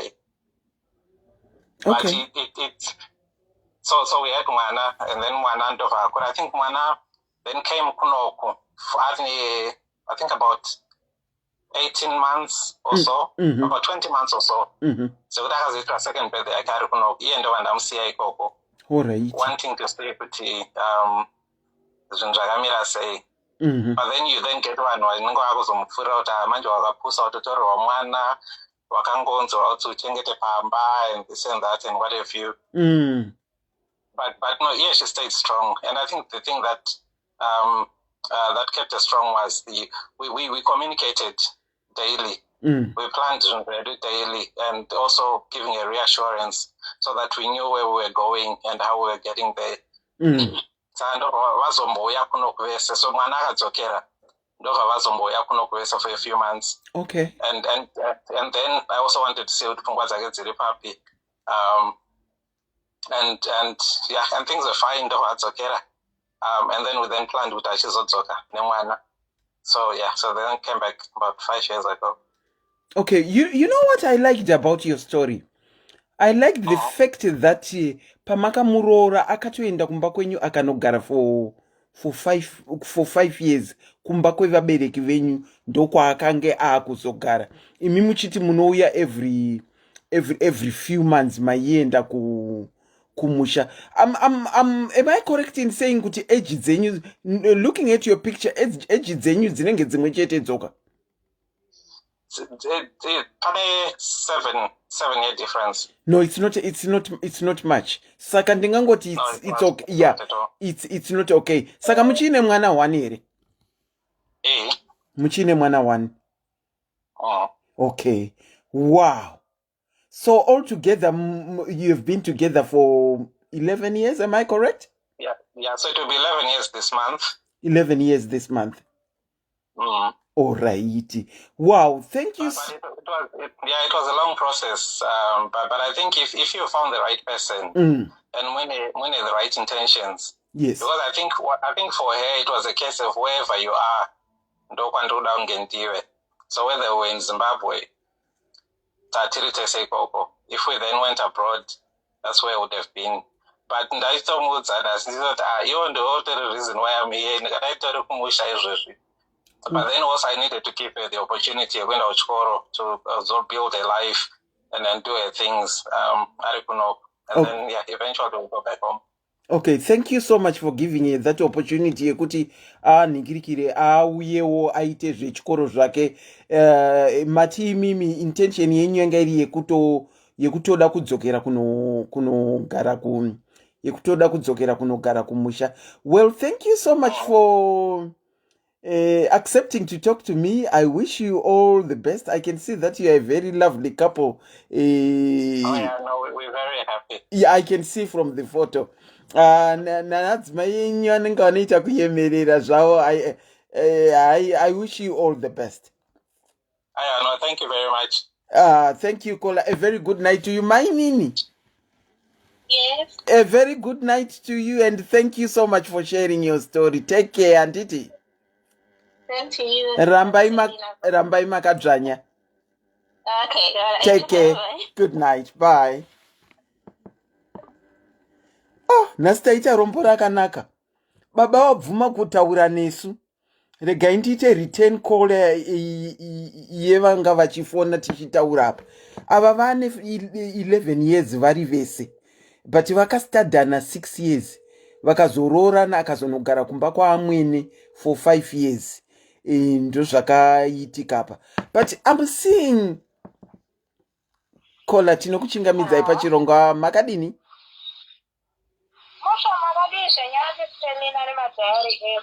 Madhayari anenge ari right. Vari kungokomenta zvevhati mucomment section imomo. Makaimpota here? Makaimpotwa? Ini ndakapota neinchi chekuti ndisiye kuti munhu achisvika mukati meno nyika yandiri. Akapotsa neinchi kusvika kuikoko? Andisevena, ani mari yakatombobuda. Ndakatombotiwa. Aiwa, hatifambei nayo ndima. Makanyatsogadzikana here tinzwe ndima yacho kuti makadyiwa sei? Ndakatogadzikana Andiselina. Munozonyaya iyoyo it's almost the same thing. Akola ambotaura ari kuda kuunza munhu kusha. Nyaya dzekuunza munhu dzinonesa. Titaurirei tinzweka. Inini yangu nyaya dai. Takarorana tiri kuZimbabwe. I was even 22 years. Alright. Takarorana tiri kuZimbabwe. Asi mbofu vaihura Andiselina. Mofela vaihura? Vaita hulisoni? Munoziva shoga kudhimisira pane pavakazoti apo ndichere mwana kuti navane mwana mutete. Ndepakaza vamitisa kudaro mukadzi ndopaaunzwa kumba. Tikati ndakamboita 2 ndokuva just like a 1 month or 2 aine nhuma makaita 2 paakauya kumba handina kana kumbotama kana kuita sei because ndakatoti pana papa hapachada zvekutama hapachada zvekupopota panotoda zvekuti the way forward neupenyu hwangu nemwana wangu. So ndakabva ndaudza vanhu kumba kwedu kuti ndo nyaya iripo paground. Vakanzwisisa. I thank God kuti ndine family yangu inonzwisisa. Saka zvoita kudaro ndikabva ndatsvaga mashanja dzangu bhazi handidetserawo ndibva ndazoya kuno kuneka kwandiri. Ndakauya kuno kuba mova ndautobva kuti ndakuenda.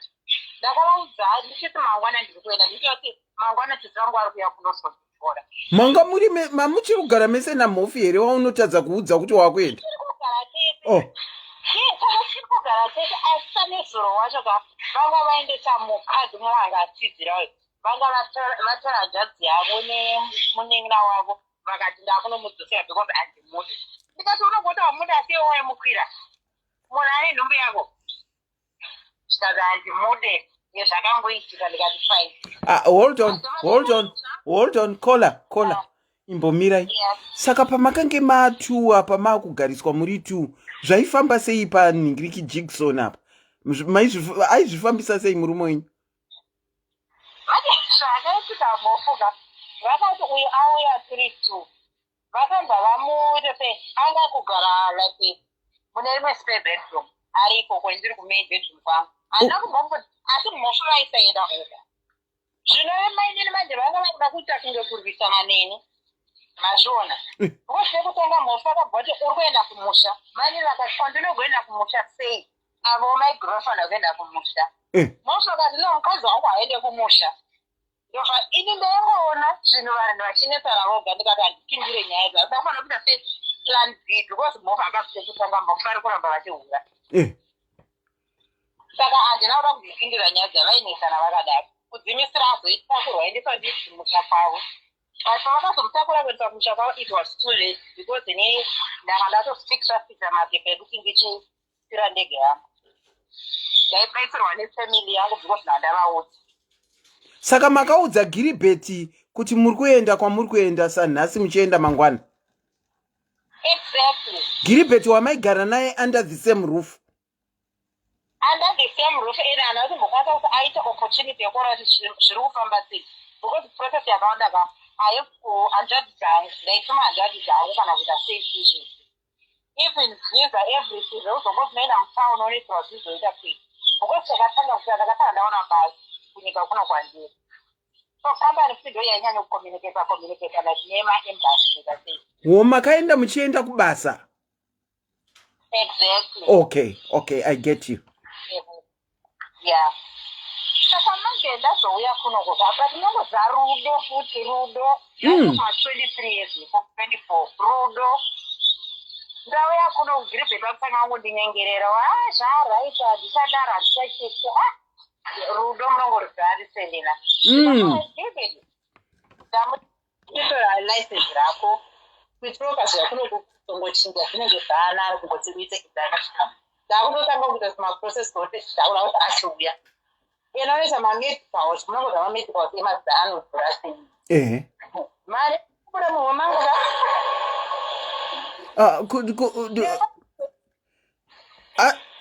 muri paikola tinenge tiri kunzwa kunenge kuflasha kuri kunaya zvokuti plus kuri kunaya. Okay, all right, okay, go on. Yeah.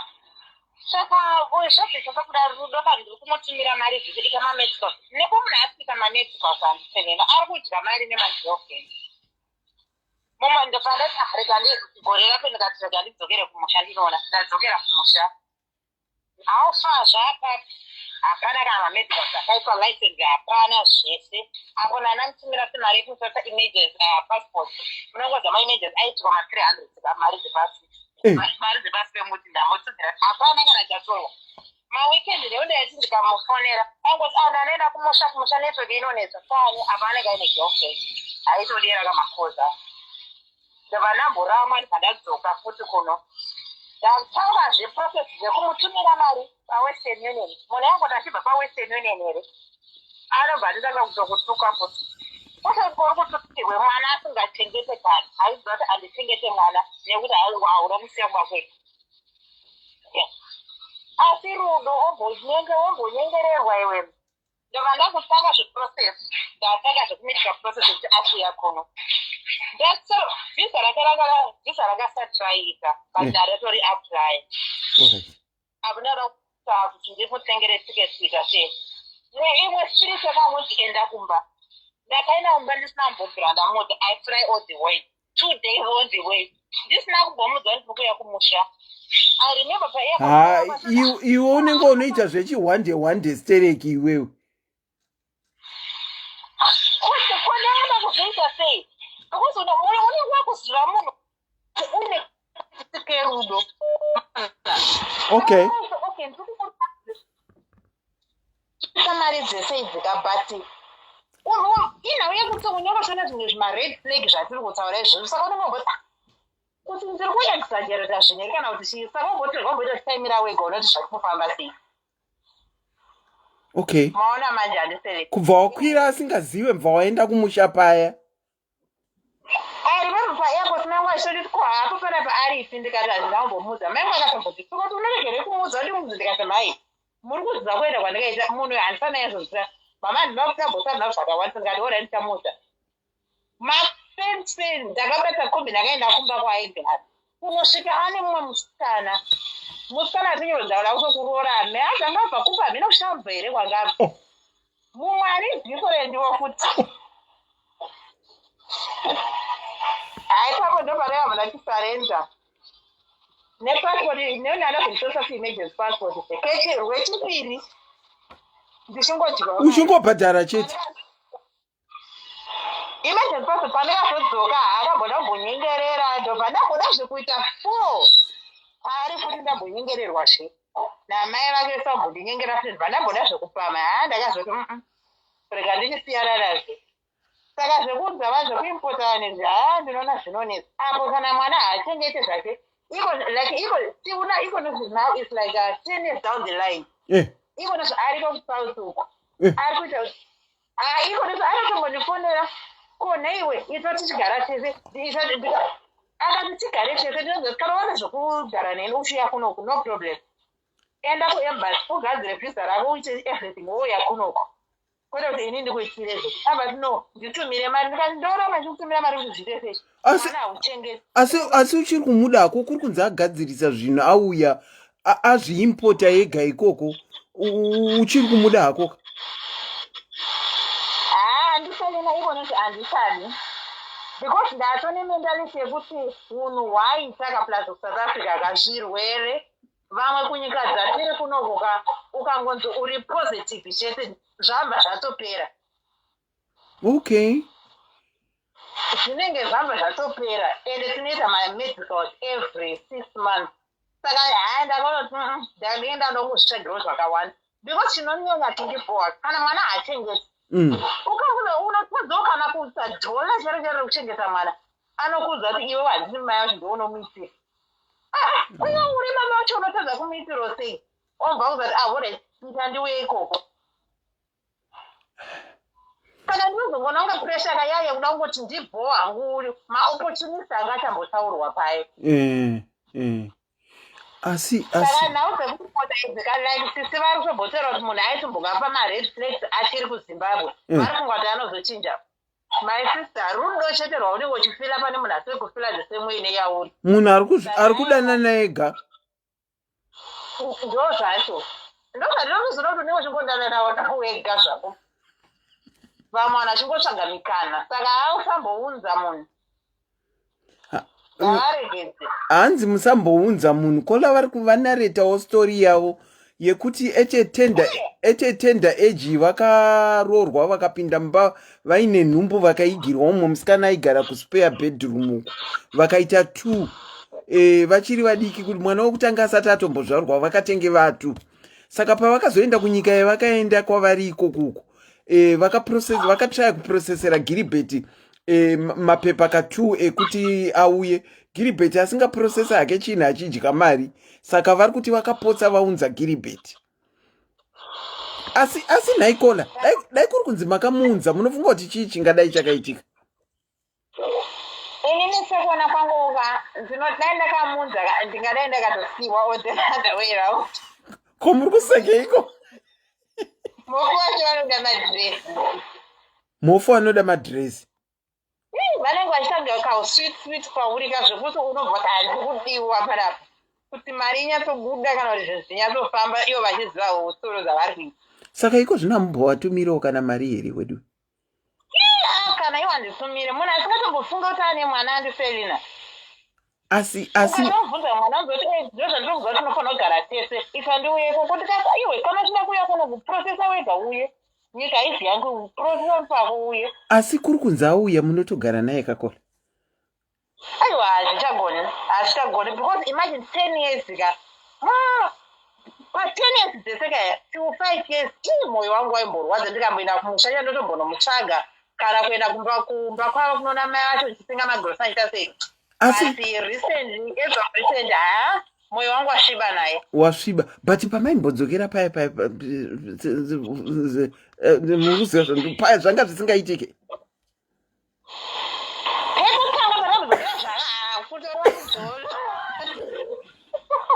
mati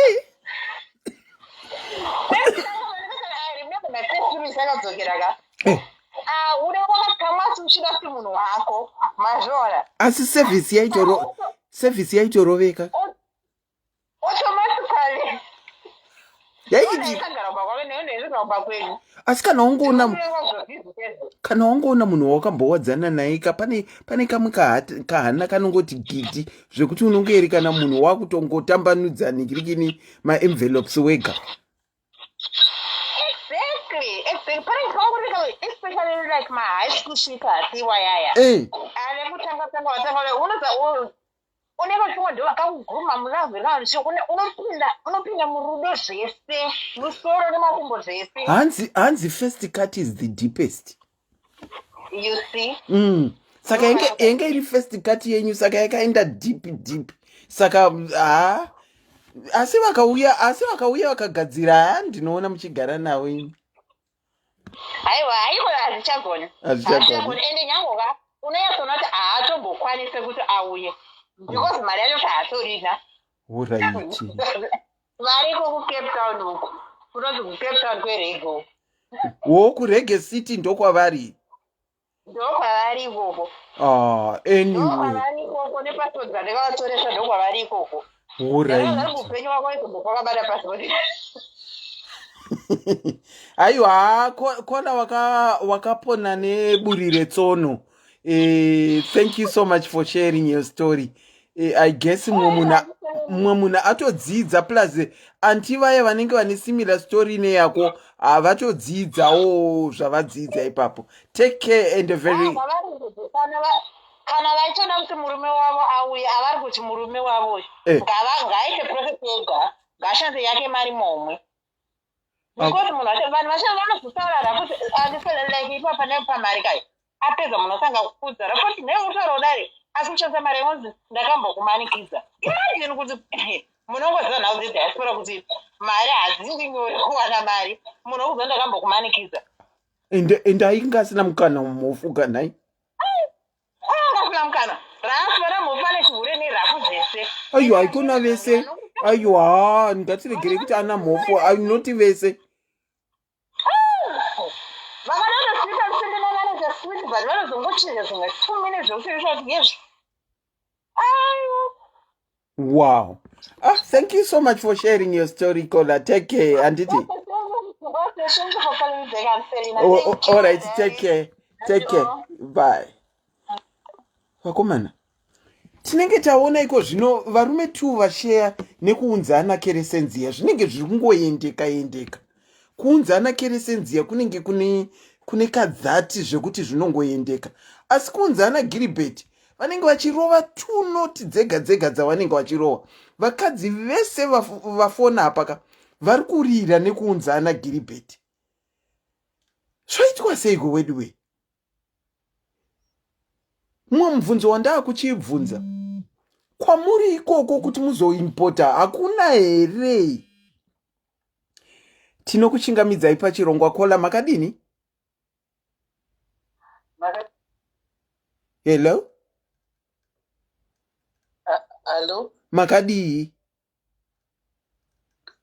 Hangu makadiwa antiselena. Tiripo makaimpota here? Ndikutsvaga pane wambori kuziya here ari kuimpoteka. Madhayaris aripo apa anenge ari kutosvika ku10,000. Ndinogona kutsvaga ipapa apa pa10,000 aripa. Ngauye ndiimpota. Muri kuda kuimpota here sho? Aiwa ndikuseka zvangu atiselena handiri kuimpota ini. Tipirei tinzwe contribution yenyu kuti yakamira sei. Aiwa ndandiri kusiiti zvangu ianalysis mabva maitaura ndiri kutofona. Ndiri kuti vana Kresencia vachiunzwa.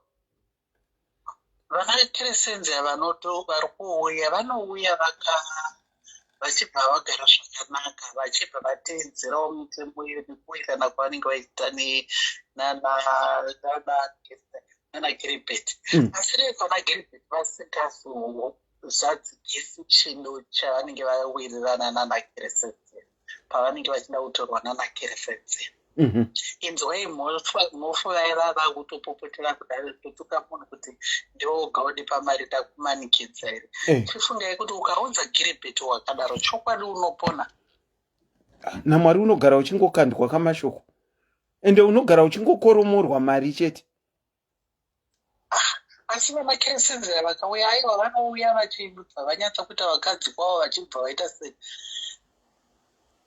One thing that I'm now thinking of, pane imwe program yataita where we concluded kuti isusu vakadzi we are emotional beings. Vakadzi tiri emotional beings. Saka zvatiri emotional beings zviyaka kupinda kwedu murudo kuri very easy, and adjusting to ma situations sevanhu vevakadzi ari very easy than vanhu vevarume, because kuunza ana Giribetti kune a lot of VAT iri attached yekuti ukamunza iye anga ari kushanda basa remumaofisi kuZimbabwe ukuka ouya ochinzi chienda unoita garbage collection. Kana kuti wanzi enda unoita kera. VAT yacho yakaoma antiselena. Zvisingatoiti mama. Yakatoomesa zvokuti. Ndiri kufunga yaningiri neyakolabva uyu yamhofu. Mofu vachitopopota vaendeserwa mari. Futi maini nemusambofamba kaunza mofu ivo vavo. Mufunge kuti vapuwa mari yekunogadzira passport vaidya. Vapuwa mari yekunodei vadya. Voti zvafu futi pamusoro. Zvino wodiko unenge uchida munhu wako kawodiko. Iye papa vana mhofu varipo papa havagoni here kuchiti vari munomu vacho vachiono. Kuti vari munomu vacho vachiita sei?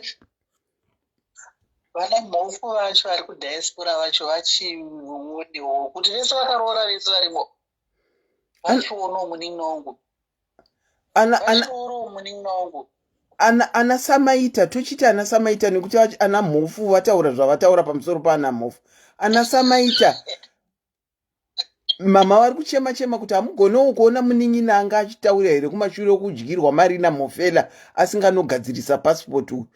Munogona kumuonawo since ari kudiaspora kuno. Muri kudiaspora muoneiwo than kuti munoimpota vari kumusha. Ndo zvachemwa na mama. Thank you so much mama for contributing. A very good night. Okay. Bye-bye. Regai ndidzosere call, regai ndiritene call iyi yatawana manje so. Vakomana kuimpota Kresencia kunenge kuri kusinganetsi. Yaende piko call yandaona manje. Kuimpota Kresencia kunenge kusina problem.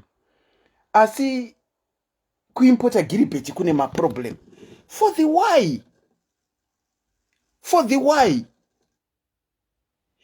But tanzwa kuti varume vane ma strategies avo vanoita both men vacontributor seemed to have the same strategy yekuti vanodzokera kumusha vachinotsvaga vachiita kunge vanotogara ikoko vari kuda kutodzokera ikoko kana kutonogara ikoko chaiyo ndiyo strategy.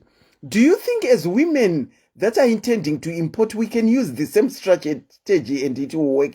Kokuti unodzokera kumusha woita unge unoda kugara ikoko wotsvagawo Giribetti wotombogara ikoko stereki. Do you think it will work? Mufuka kuti zvinoshanda here wedwe? Timbousawo strategy yatanzwa nevarume vaviri vacontributor tione kuti inoshanda here.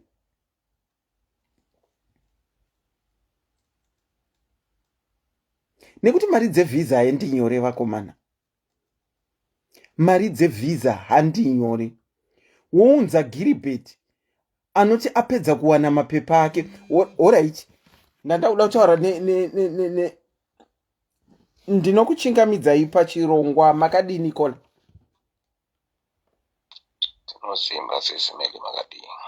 Aiwa tiri nani hedu. Makaimportwa here kana kuti makaimpota? Aiwa no, inini handina kuimportwa SIS MELLY, but ndangoitawo interest ndichinzwa nyaya dziri kutaurwa pana pandinokufollow kwaisteri. Alright, taura henyu. The platform is all yours. Aiwa, munoziva chinonetsa SIS MELLY isusu tiri vanhu vechirume handiti. Tiri vanhu vechirume kudaiwo tinoona zvinoitika because tirimo mumadiaspora emo. Handiziye SIS MELLY, ndoda kutoziyawo kuti ndinonzwa mastatement akawanda anobva kuvakadzi ekuti hanzi ndoda kuchiimpota ndochigezesa. Ndikachigezesa chichabuda weda. Chinhu chiri kunzi ichi ndochigezesa ichichi. Mangwana muzotanga kuchema kuti ndakasangana nemushurugu iyi, ndakagiribetti. Iwewe wakataura wega kuti ndichachitora ndochigezesa. Zvinenge zvichifamba sei naSIS MELLY ipapo? Apa nhasi muri kutaura naandiSelina, hamusi kutaura naSIS MELLY. Sorry, andiSelina. No, that's okay. No, that's okay. Sorry, rega ndikudzosere kumashure. Tangai futi matichi? Ndati tinonzwa mastatement anobva mumadzimai mukaona vachitaura maplatform kupi. Hanzi ndichachitora ndochigezesa. Ndobva ndachiunza kunoku. Ndachigezesa.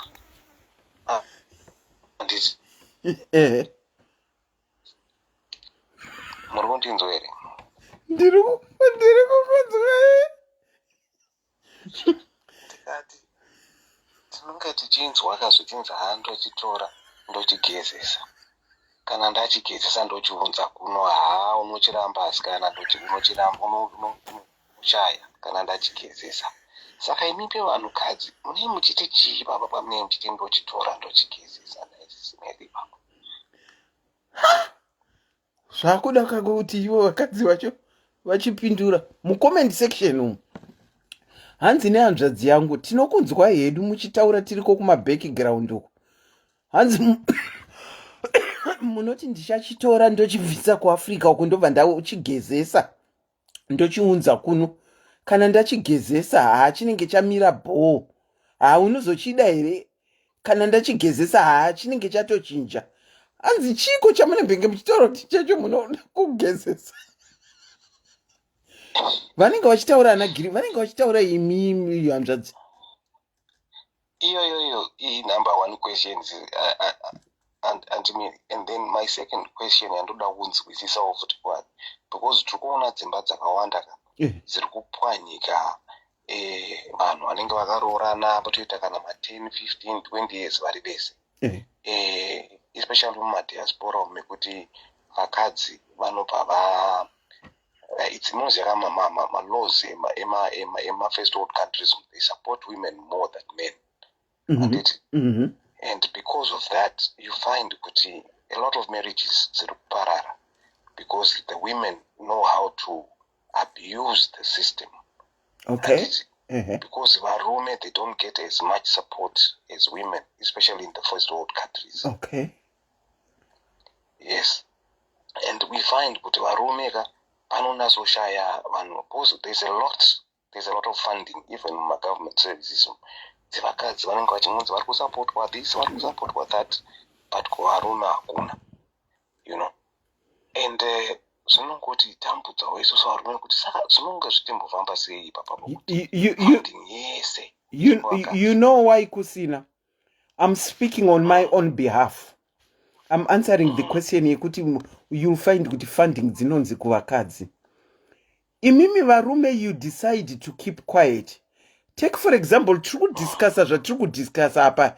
If we take the ratio yevakadzi vafona nevarume vafona to contribute to chirongwa, yevakadzi yakawandisa. Saka vakadzi, as emotional beings, they tend to speak out their minds and speak up. Yet imimi varume, you've got that ego inokukipai muriko ku background uku musingadi kutaura nhunha dzenyu dzinokunetsai. Therefore, so many decisions are made because you are absent munzvinhu zvinenge zvichitaurwa. Ndokufunga kwangu inini. Ipapo tukupabata handimeni.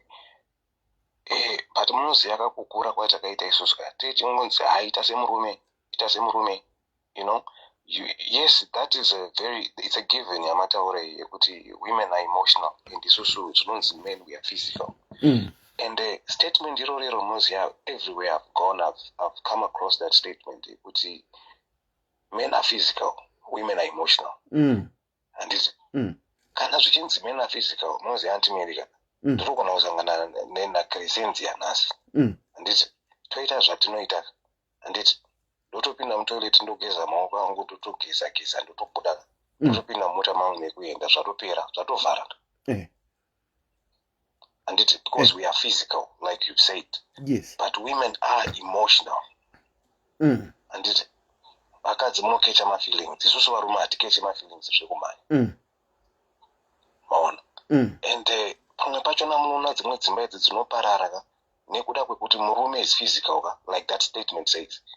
Ane munhu waangosangana naye hazvireve kuti munhu anoda munhu iyeye angoita zvaaita nemunhu iyeye. Maona. Wotoona imba yotoparara. Handiti mukazoroti aiwa ndichada baba wepano ihure, baba wepano zvazodii handichada. And guess what? The funniest thing chiri kuitika manje chiri kutishamisa isusu varume. Mukadzi anenge aramba murume handiti aparadza imba yake ega hatichiti murume ihure. Mukadzi iye ari kuenda kunodanana nemurume wemumwemo. Okay. Saka zviri kufamba sei kumadzimai kuti iwe wakaputsa imba yako wakuenda kunodanana navarume vevamwe. Okay, let me say this, Hanzvadzi. Mati isusu imimi varume munoita zvamunoita, mopedza motogeza maoko mopukuta, motoenda kwamuri kuenda. It's not that kuti muri kudanana nemunhu iyeye. Am I correct in saying that is what you said? Correct. And you expect us as women to tolerate that? Because we are men. No, we don't expect it. But kaka remember statement yamamputaura before imimika. Mataura imimi mukati women are emotional. And it's indicate men are physical. And it's that's how it is. We can't change that.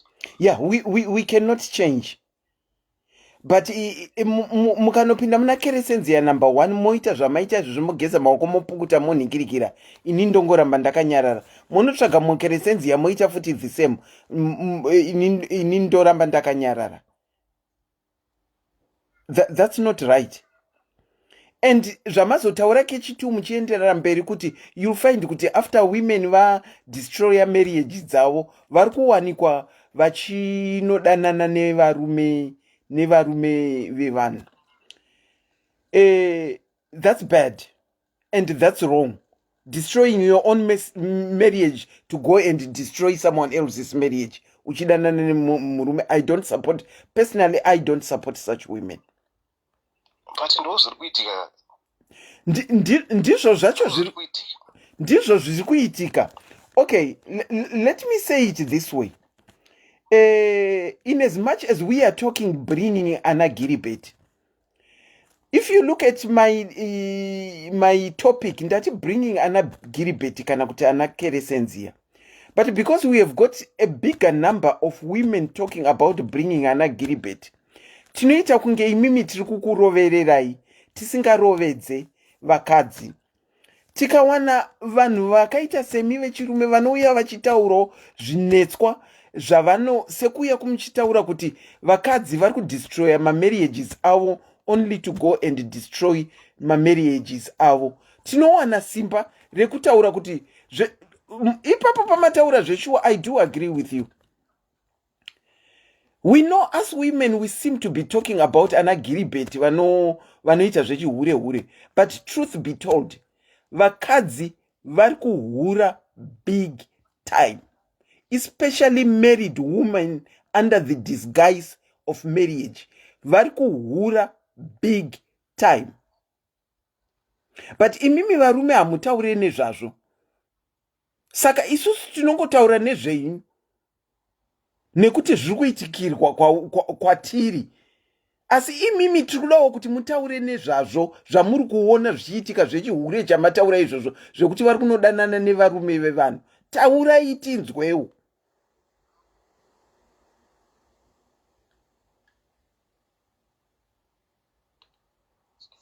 Yeah, tinokupa bata ipapo. Ende futi probably imi semurume ndakungokuencourage kuti semurume mati makakura muchinzi varume tinongodziita semurume. Isusu vanhu vevakadzi patinokura tinenge tichirayirwa zvatorayirwa. Imimi agesi kurayirwa kwenyu ingori one word yekuti ita semurume ndokurayirwa kwenyu. Taakuchidawo varume vakaita semi paplatform yekuti munge muchitaurawo side renyu rekuvarume kana muchirayirana. Zvino varume vacho havawanike nikisi. Chinonesa varume vacho vashoma ka. Handiti munoziva ratio tikatarisa kuti vakadzi manumbers makamira sei ka. Inumbers dzevarume. Varume were very few. And hence tichizoita izvozvi zvekuti even uri mumba chaimo uri as murume ka. Unenge utori nevakadzi vanotokuchiva shamwari dzemukadzi wako. Muri kuona manje. Vanenge vachitochiva because varume vashoma. Ndosa varume kuita vashoma saka pamwe iko kunzvimbo dzatiri idzi vakadzi vari kufila kuti varume vashoma ndosaka vakunoimpota. Ndosaka kava kunoti ndonochigezesa.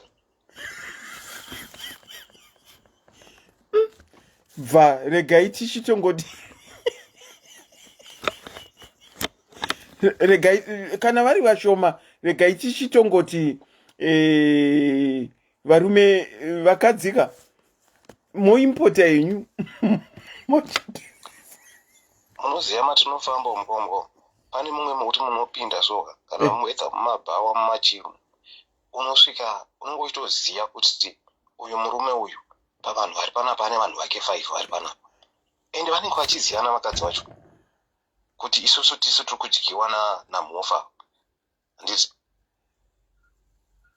imo mudzinyika dzatiri idzi because varume vashoma and varume vashoma. Saka muri kuti murume 1 ari kugona kuita vakadzi 5?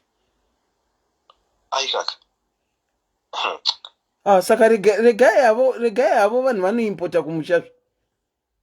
Pati vari kuzoshamba futi kakamangwana vakuti ona ndakazotora mushurugwi zvandakazoitirwa naGiribetti zvandakazodi because munoziva chinoitika antika rudo it has to be reciprocal. Yes. Like kubva from scratch chaiko kuti munovakana muchidanana proper love chaicho proper. Zvino kana tati varume vashoma kudiaspora saka munodanana sei from scratch? Vashoma ka varume saka tinodanana navo sei? Ipapapo kandosaka tiri paplatform ka kuti tuonesane kuti poitwa sei ipapapo anti poitwa sei because munoziva chinonesa chachona because mumadiaspora matiri muno unoona vamwe vakadzi vekutoti haana mbobvira aroorwa upenyu hwake hwese. Handiti pato atokumafoti haana kana mwana atonemba atosettled. Handiti saka chindiudza kuti mukadzi akadari ofunga kuti hanzi ndoda kuimpota Giribetti kubva kubusha uko kunza kunoku. You know, how is it going to work? It's going to work by taking what you guesses. Ndo zvandiri kutaura kusvika anti vanhu vakadzi muri kuzvinyepera ipapo Makuzvinyepera. Hazvisenze. Saka mukuvatora chivagezesa ikoko tozovaunza ndozviri kuzotipa kuti ticheme. Muri kuzhamba kamangwanaka. Muri kuzhamba ende munoziva nemalaws nemafirst worlds kuti handiti zvinonzi zvinezvi ukagara nemunhu 3 months 4 months they are entitled to whatever you own. Iwewe wakashanda iwewe makore esaya kuti usvike pauri. Whether wakatenga imba wakaita zvawakaita iwewe. Ichi chawainpota ichi chichauya 6 months. Chato entitled to half of everything that you own. Wow, yeah, zvakangoma. Kunzungu nekunyimo kwese. Saka Kola imi wenyu makasangana naye ikoko here? Aiwa, inonwangu kubva kuchikoro chetu chese. Muri maswiti ate kuchikoro? Yes. Alright, aiwa. Varipo here madam? Vaenda kubasa. Vaenda kushifti. Alright, aiwa. Thank you so much for contributing, Kola. Regai timbonzwa ivo vari kuda kutsvaga kuti vachigezese kuti zviri kumbofamba seiko kuteritori kwavo kwekuti ndinochitora ndochigezesa ndochipfekedzawo zochizivi. Garai mamaudza kuti hazvibude izvozvo hanti. Hanzi hazvibude zvokuchitora mugochigezesa, hazvibude izvozvo. Ndosaka muri kurira. Thank you so much, Kola, for contributing. Thank you so much. Tatenda. Bye. Hanzi zvekuchitora muchichigezesa, hanzi hazvibudi. Ai, kana pasina mama Kola tochivhara yedu chironga importing Giribetti and Kresencia. Hanzi kudzidza hakuperi. Wedwe. Vanga vaine pfungwa dzekuimpota Kresencia kana Giribetti. Mangozvinzwira. Let me take this call. Tinokuchingamidzai pachirongwa makadini? Tiripo zvangu makadii sisi. Tiripo makaimpota here? Ndina kuimpota. Makaimpotwa? Aiwa. Hamuna? Okay. Andina. Ndandoda hangu kungokomenta zvangu pane kuita correction rather. Pane zvataurwa naKola kubva. Okay. Vataura ivo kuti vakadzi vanozodistroya mamarriage avo. Zvichava kuti vanenge vatadza kunzwisisa kuti varume they are physical. Pamwe vanenge vaita zvavaita ikoko and then it means nothing. But statement yekuzoti vakadzi vanozodistroya mamarriage avo, I think vakanganisa ipapo. Okay. Because munhu anenge asiriye mukadzi asiriye adistroya murume. Because kana tichiti love is reciprocal, sezvakabva kutaurawo futi, then it means kuti if you love someone you respect munhu iyeye. Ndizvozvo. And unenge uchida kutreatwawo matreatiro aunenge uchida kuitawo nemunhu iyeye. Ndizvozvo. Saka that being the case unenge iwe murume ndiwo watodistroya marriage yako. Handingakomenti hangu pane vakadzi vaya vanozoenda vachinodistroya mamarriage evamwe vanhu. Yes. Handinowo kuti mafungiro avo anenge akaita sei. But what I know is muupenyuka it's never black and white. It's never black and white, but when it comes to nyaya dzekuti munhu azosiya murume wake because murume aramba, because murume ahura. Abuse zvinonesa zvoti vanhu vedu fanga varume vedu vekumusha havanzwisisi chinonzi emotional or psychological abuse. Zvekuti havanzwisisi kuti zvimwe zvinhu zvavanoita zvekuti culturally I think vanhu vakakura vachinzi unofanira kuzvigamuchira. Doesn't necessarily mean kuti zviri right. It is not right. Kurwadzisa mwoyo kana kurwadzisa mwana womwe munhu. Saka ndozvandandoda kungotaurawo ipapo. Nenyaya yekuti women varume are physical, women are emotional, handifungi kuti vanzwisisa kuti zvinoreve chii. Iyo expression iyo inongoreva kungoti women find it easier to express their emotions more than men. Ndozvinongoreva chete. Kasenyika kako. Hazvireve kuti izvo zvinoreva kuti varume kana vachiita zvinhu vari kungofunga zvenyama chete havasipisa any emotions. No, it doesn't mean that. It just means kuti women compared to men, women find it a lot easier to express their emotions. Okay. In comparison to men. Ndozvega zvandandoda kungocontribute. Okay, thank you so much, Kola. Thank you so much, Kola, for contributing. I can take 1 or 2 more calls before we wind down about importing Giribetti and Kresencia. Imi vakadzi matsiurwa nababa vanga vachitaura kuti munoitirei kuti hanzi ndinochiunza ndochigezesa ndonyatsochipfekedza sheti nebhutsu dzakanaka. Chiko chamunebhenge muchitaura chidhori here, munhu here, chinonzi ndinozvinzwa hangu iwo izvozvo zvavataura kuti kwai hanzi ndinochigezesa. Yeah, zvakangoma. Anyway, I think I'll switch off pasisina macalls aripo. I'll switch off and then we can patva papinda call. Ndinokuchingamidzai pachirongwa makadini?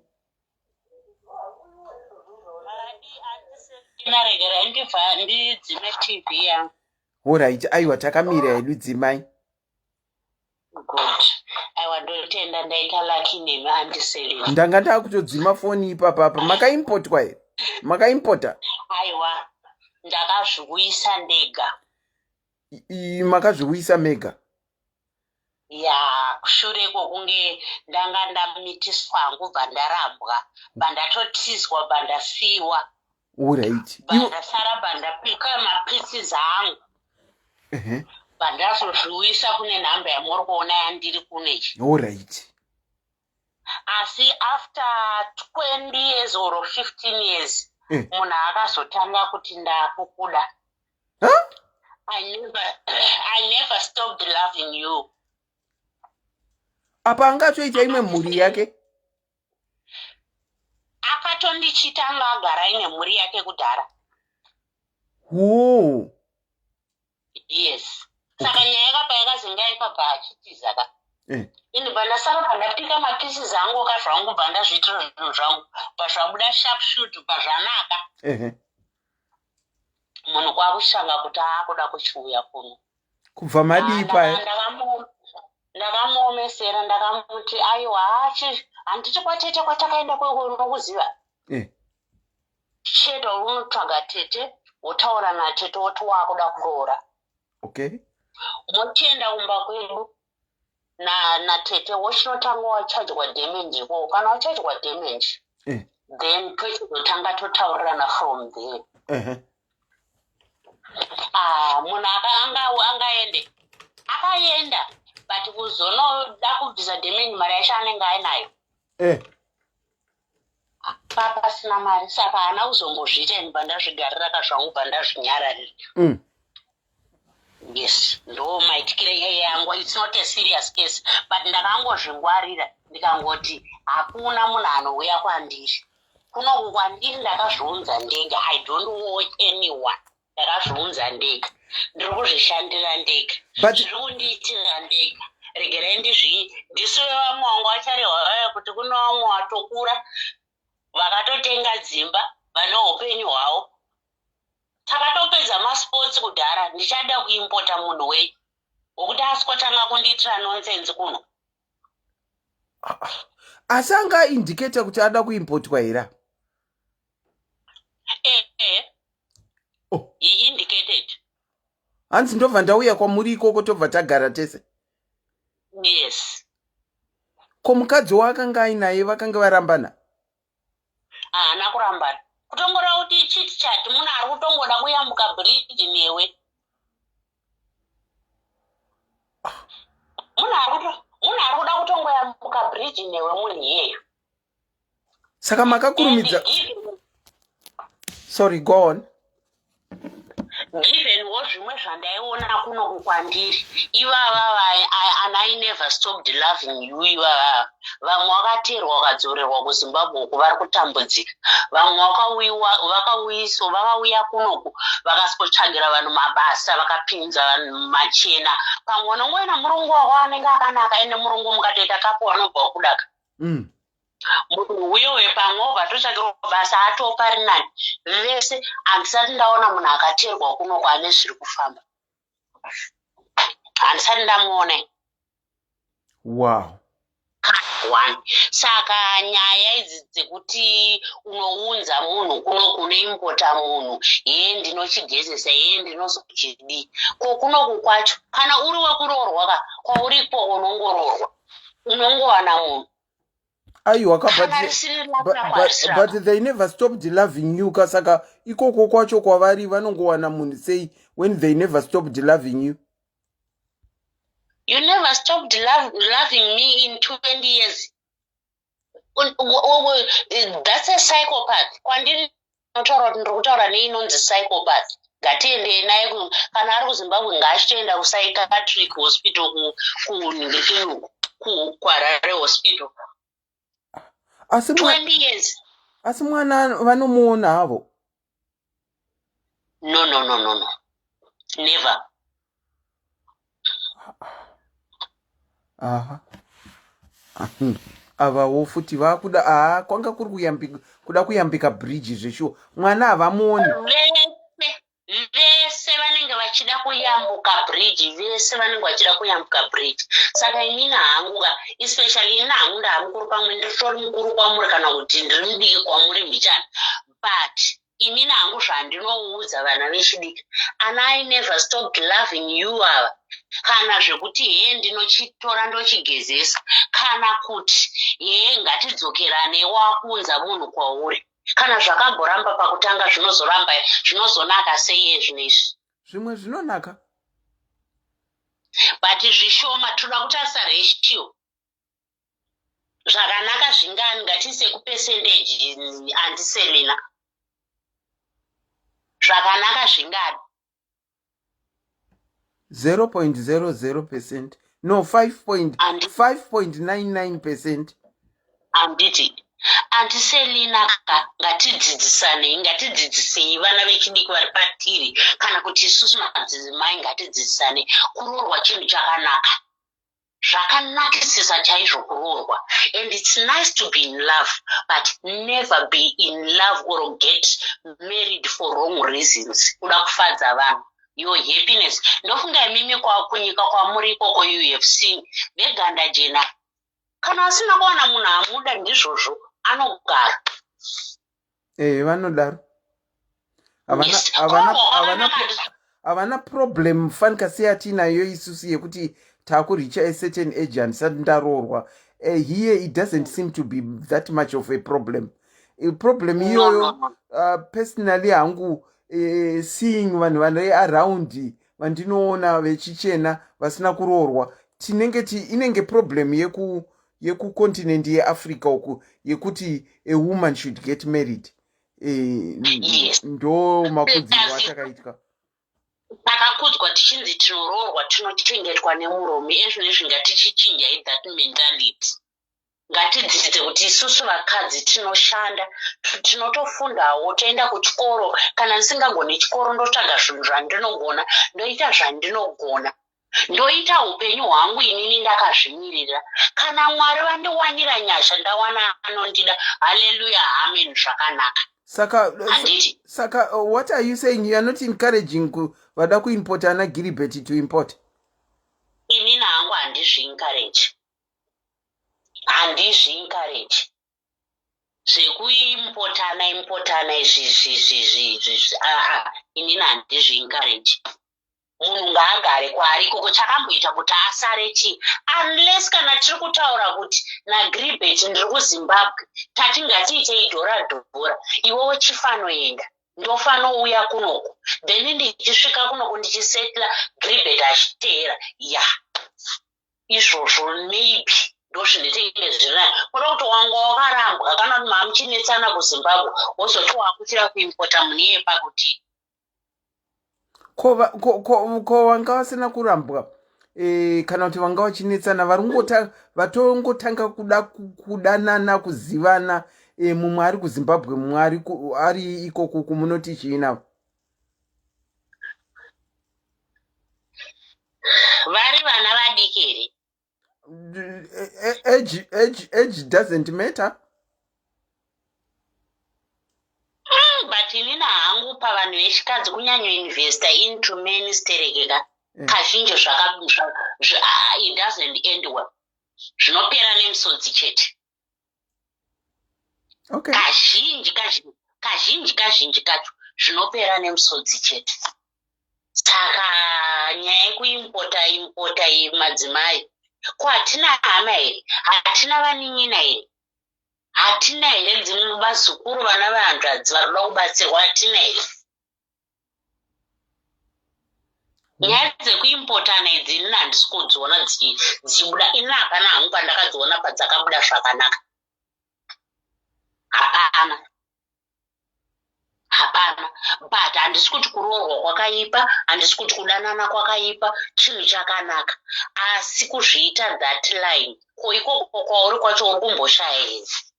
Vari kushayika. Handisi manzwa murume uyu achiti varume vashoma kudiaspora. Hanzi munoita murume 1 aine vanhu 5.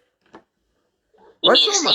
As well, we are too busy. Zvekuti hatina futi nguva yekuti tiende kunoonekera, hatina nguva iyoyo. Nguva yedu zhinji tinoperera pabasa. Saka hatitorina nguva yekuita futi mix and mingle nevanhu. But if it ends in tears, totangira ipapo. Hanzi zvikaperera mukuchema totangira ipapo. Hanzi zvikaperera mukuchema totangira ipapo. Hanzi totangira ipapo. But ameno handizive zvangu, but inini hangu ndine vamwe wandaingoshandirawo veganda jena ivava vakapinda muma60 years chaivo vari single. But ndikakuudzai kuti ndine 3 right now vari happily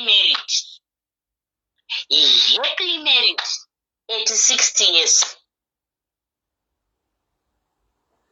Zviri nani kundonoka wozoita zvinhu zvinokunakidza pane kukasika kana kuda kutyoredzera kuita zvanasara zvokuti unomboti murume wangu tora haga akuitire mwana, but zvakaenda nekupi? Zvakangomakola. Hapana kwazvakaenda nako. Saka inini ndinongoti kamunhu kwariko ngaagare ikoko, chakamboita kuti murambane chii chakamboita kuti urambe munhu achikuona zvinezvo waakunoko waita shepa zvinhu zvako zvaakufaya, pamwe wakuminyukirawo, pamwe wasimba simbawo zvaane pari nani, munhu ndopochititi zvakuda kutanga kubuda. Ini ndinongokuisira maconditions ekuti ndinongokuti enda unokama garo. Enda unokama chi? Ndinokuitira condition yekuti enda unokama garo. Kukama garo? Garwe. Icondition yakaoma kaiyo isingaitiki. Zvapera. Hauudze munhu kuti handikude kana kuti handiite se. Umuudze izvozvo. Unongonyatsomisira maconditions chaiwo ka ekuti ndiitiro ichi nechichi kana wandiitiro ichocho, then kana tazopa stage apa tochitanga kutaura. Kola dzenyu condition dzakaoma idzi. Dzakaoma. Hai regai vane nzeve dzekunzwa vari kunzwa kunzi ipai macondition kana muchida kuimpota, ipai macondition ekuti tanga unokama garwe tione kuti anonorikama here. Thank you so much for contributing, Kola. Thank you so much, Auntie Selina. Program is very good. Thank you so much. You are a good presenter. Thank you. A very good night to you. You too. Thank you. Bye. Okay. Ndinoda kutora one last caller. I've got one last caller that I want to take, and this will be our last caller. Vabva wafona beki. Kola tinokuchingamidzai pachironga. Makaimpota, muri kuda kuimpota kana kuti makaimpotwa? Okay, amakadii Auntie Selina kuendonyara kutaura zita rangu. Aiwa fufusoko imi muda kuimpota kaimi. Tipirei tinzwe. Hangu ndanzwa vanhu vazhinji vanga vachitaura zvakawanda nditi nekuimpota nevakaimpotwa handiti ka. But Auntie Selina, inini hangu ndoda kutaura pane zvangu vamwe vanhu vangu notadza kuagria nezvazvo. Kuunza munhu uri kusamuunza, varume vanongokuchemedza. Kune vakadzi vari kuchemedzwa vari kuZimbabwe. True. vari kutohurirwa uyi naye mumba uchigara naye mumba uchihurirwa true uchisiyiwa handiti tiri kunzwisa saka zvemarelationships ya zvingori nelaki inini wangu ndikamuunza kana akandisiya ndongotangira ipapo ndotanga umwe ndichidaro hazvirwadzi okay but vashoma ka andifufu vanoti kana vaunza munhu akurova itunoti havarwadziwe vanhu vanozhamba vanoita ana muzhambi kana varasiswa nevavanenge vaunza aiwa vazhinji vanochema but haina handichemedzwa hangu nerudo ndongomuvha on but ainini wangu murume ndiri kutounza ende ndiri kutomuunza kana zvipera zvinopera kana pamwe tinogarisana ndichembereka ndikudana nemabhenten aya saka isuku tinozvityere tinongosekwa tagara tosekwa ka inini wangu ndiri kutongounza kana ndachema ndochema wangu handiselini kuti pane chisingasekwa here munovaziva vanhu isusu vanhu tinongoseka zvese muchemberesoko hapana chatisingasi kugara ndatoudza vanhu pano pamamitaura zvekuchema zvemarelationship ini ndirichembereri kudanana nabenten ende handidi murume womuuk ndototora vari kuzimbabwe saka ndinotomuunza ende achauya kana andisiyawo aiwa kandimwari nevadzimu wako vamugonera ndongotangira ipapo tomotangirawo ipapo ndotora futi umwe futi wokuzimbabwe handinyengwe newomuuk ndoda futi wokuafrica iwo ben10 ndomazera angu ndotangira futi ipapo but pane zvamuri kutaura muchemberesoko kaizi kana watora uine attitude yekuti zvinogona kubhenda kana zvabhenda totangira ipapo unenge uri okay but vazhinji vedu tinotora tiine intention yekuti zvichatofamba ende zvichatofamba tachigezesa tachiunza zvinenge zvato forever till death do us part hatina room iya yekufunga kuti even ine normal marriage yevanhu vakanyatsodanana vari paground tese hatina room yekufunga kuti zvinogoenda kuenda either way. I know mavhows anotiti till death do us part but munogona kutongosiyana pasina death do you part yacho saka I guess chimwe futi chakutipa kudaro chekuti tinozozhamba is the desperation that us women are getting into yekungonzi ndakaroorwa ndoi imwe yacho yakunetsa but ukapinda murelationship waunza munhu wako nematauriro amuri kuita imimi aiwa zvinenge zviri maringe sekutaura kwenyu kuti zvinenge zviri maringe aiwa ndizvozvo ende murudo kana uchipinda haupinde usapinde nemwoyo nezvese pinda wakangoziva kuti zvinogona kushata mangwana inini hangu ndiyo seini yangu yamataura iyoyo andisoko kana uchipinda murudo nemunhu haikona kubva wapinda musoro nemakumbo nezvigunwe netsoka dzese unofanirwa kulivha rumu yekufunga yako wega iwewe room yekudisappointwa you should leave that room because sometimes vanhu tiri kupinda marelationship apa tichitya kuti vanhu vanozoti vanhu vepafacebook vanozoti ini ndiri seni I don't care even ndikarambuka makaseka ndotoya ndichikubatsirai mucomment section imo tichiseka ndichichinhunga futi chimwe chibhenteni ndichienda because murudo ijuyu usaite zverudo nekuti ndoda kufadza vanhu kana hama dzangu kana mafriends kana one pafacebook aiwa mupenyu ita zvaunokufadza nyama yako zvekudana nemabhenteni nekutora munhu kubva kuafrica ndikufadza nyama yangu because kana ndakupinda mu650 pasi peguva apa ndovigwa ndega ndirigwe naantiselini ndizvozvo right vanhu tiripo kuda kufadza vanhu kuti vanhu vachazonditi chemberi yakadanana bhenteni yakazomutora yakazorwadziswa hona wasekwa inenge sekwa kana usasekwa ndotokubatsira futi kundiseka kwacho saka kana uchipinda murelationship yako hanzi ndotobatsira kundiseka kana uchipinda murelationship yako kana uchiunza chibhenteni chako kana uchiunza zidhara rako uri uchiunza murume wako wesame age ita zvinokufadzira nyama yako usaitire vanhu the moment yauchada kutanga kufadza vanhu ndopaunodisappointika ende ndopaunorwadziwa hai saka ndikuda kuudza vanhu kuti kana uine wako wauri kuda ita zvinoda nyama yako iwewe noti vamwe vanhu vese vekunze ava because vanhu ava mwe nomwe ari mumba make izvozvi ende kana ine ndikafa nhasi andiseli nambobva makauya kuti oraiti muchembere soko ndaivazva pafacebook ndoda kutofonavo munongondiviga mondisiya ndichienda saka ini I don't care people if they say chembere inoda vana mabenten yazounza benten ndinomuunza kana handisiyawo ndongosekwa ndosekwa ne muchembere soko imi muri muchembere anoda mabenten inini ndinoda vari much older than me saka zvakangofanana imi muri vamabenten indiri vamaben 70 saka inini hangu personally I do it for me not for anyone and even if munhu akanditi andiselina vane chembere yavo inini to say the truth inini I'm not easily moved by zvinhu zvinomuva. Let me tell you one thing vana vavandisaa ndikuti ita zvinokufadza inini murume anga akandiroora bvunzai anti Melly anga ari muhombe kwandiri handiti anga ari muhombe kwandiri vanhu chaivo vanzwa kuti mwana mudiki akaroorwa nechembere waisha here vakomana vezera vako chakadai saka people hauvagoni wedha varoorwa nechembere unonzi kwevo kamwana kadiki aka kune vakadzi vari kuroorwa nechembere dzechirungu muno vari kungosekwa saka ini ndakadanana benten ndasekwa saka aiwa munhu haumfadzi ini ndatizvoni I'll do me whoever ari kundiseka ndikoko tongosangana kufa kudenga uko tafa because vanhu havafadzi ini changu ndiri kutochiunza ende ndochida ende ndigochigezesa zvanicharewa nabudhivai aiwa maita thank you so much for sharing do you andisoko ende kana machiunzawo mozodzoka paplatform moti changu ndakachiunza ndiri kugezesa zvangu inini zvangu ndiri kuita December ka vanhu vese vachiona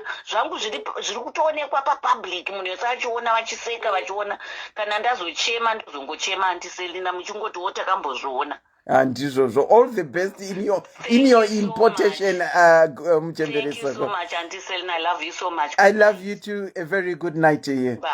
Bye. I think muchembere soko wavharisa do you vari kuimporta muchembere soko muna December vati vari kuimporta. I'll just round off and then we can all go to bed. Nhasi tandiri kutaura nenyaya yekuimporta Giribetti kana kuimporta Kresencia. Yatilinka kune program yatanga tiri kuita ye-immigration kuti kana waka-immigrata as long as wakabuda munyika yako wakanhingirikira waka-immigrata saka tazoona ta-immigrata kudaro kuti takuimportawo ana Giribetti kana ana Kresencia tichivaunza kuti vaite ma-immigrant kwatiri but today we were discussing kuti zvakanaka here zvakashata here we were seeing kuti vakadzi vazhinji vari kurira nekuimporta ana Giribetti but it looks like from the men that shared zvinenge zviri kungoendeka.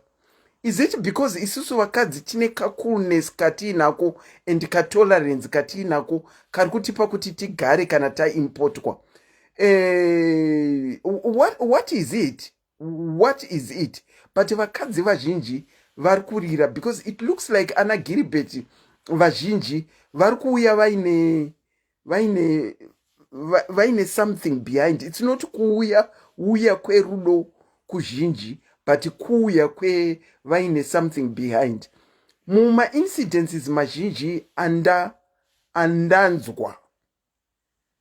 I've seen about 1 or 2 but incidences mazhinji andanzwa. Ana Giribetti vatiri kunza they don't tend to stay. Mugroup makatonaretwa murume akangouya 6 months chete achibva asumuka achibva aenda.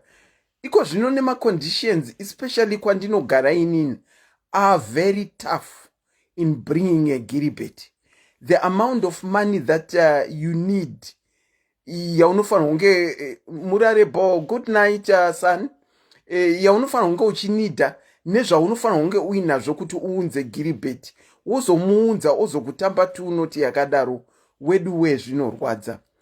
Let me encourage this to those that are intending to bring ana Giribetti nana Kresencia. Ziva munhu zvakanaka first. Try and make sure that person has good intentions pauviri hwenyu. Do not do my decisions are rushed. ekuti anokuzokusungirira mangwana. Check background yemunhu wauri kuda kuunza. Kana makasangana vanhu vari kusangana paFacebook stereki, check thoroughly, become an investigator and check thoroughly background yemunhu wauri kuda kuimpota. Ukatenge watoita red flags, it's better to let go than kuzochema 6,000 pounds or 6,000 rands or 6,000 Australian dollars down the lane. Be diligent in doing your checks before you commit yourself to bringing a Giribetti. And as Mchembere Soko was saying kuti, kana wafunga kuti ndo zvauri kuda, do not do it for the sake of doing it for people. In as much as culture expects us as women or as men to get married, it's not everyone who is ideal for marriage. Vamwe vanetenge vachida kutongoita bridge rekubva kumusha kuri kunetsa kuti vauye kwauri. Vazhinji vacho vane history yekuti kana wavaunza vapedza kugadzirisa mapepa, they do a runner and they leave you with child care inorwadza. Saka, please do a good check of your Giribetti or your Kresencia before you bring them here. Munhu anoita zvaida mwoyo nekuti mari ndeyake, asi pano kungoonesana kuti titi zvine ma-problems A, zvine ma-advantages A. I wish all those that are wishing to import, all those that have already started the ball rolling yekuunza munhu wavo, yekuimpota munhu wavo, I sincerely wish them all the best. And having said that, may I take this opportunity to thank all those that called into the program to contribute. No disrespect to those that have been imported, but kungoti tionesane, tidzidzisane, uye tingwadzane. From Auntie Selina, it's a very good night. Thank you.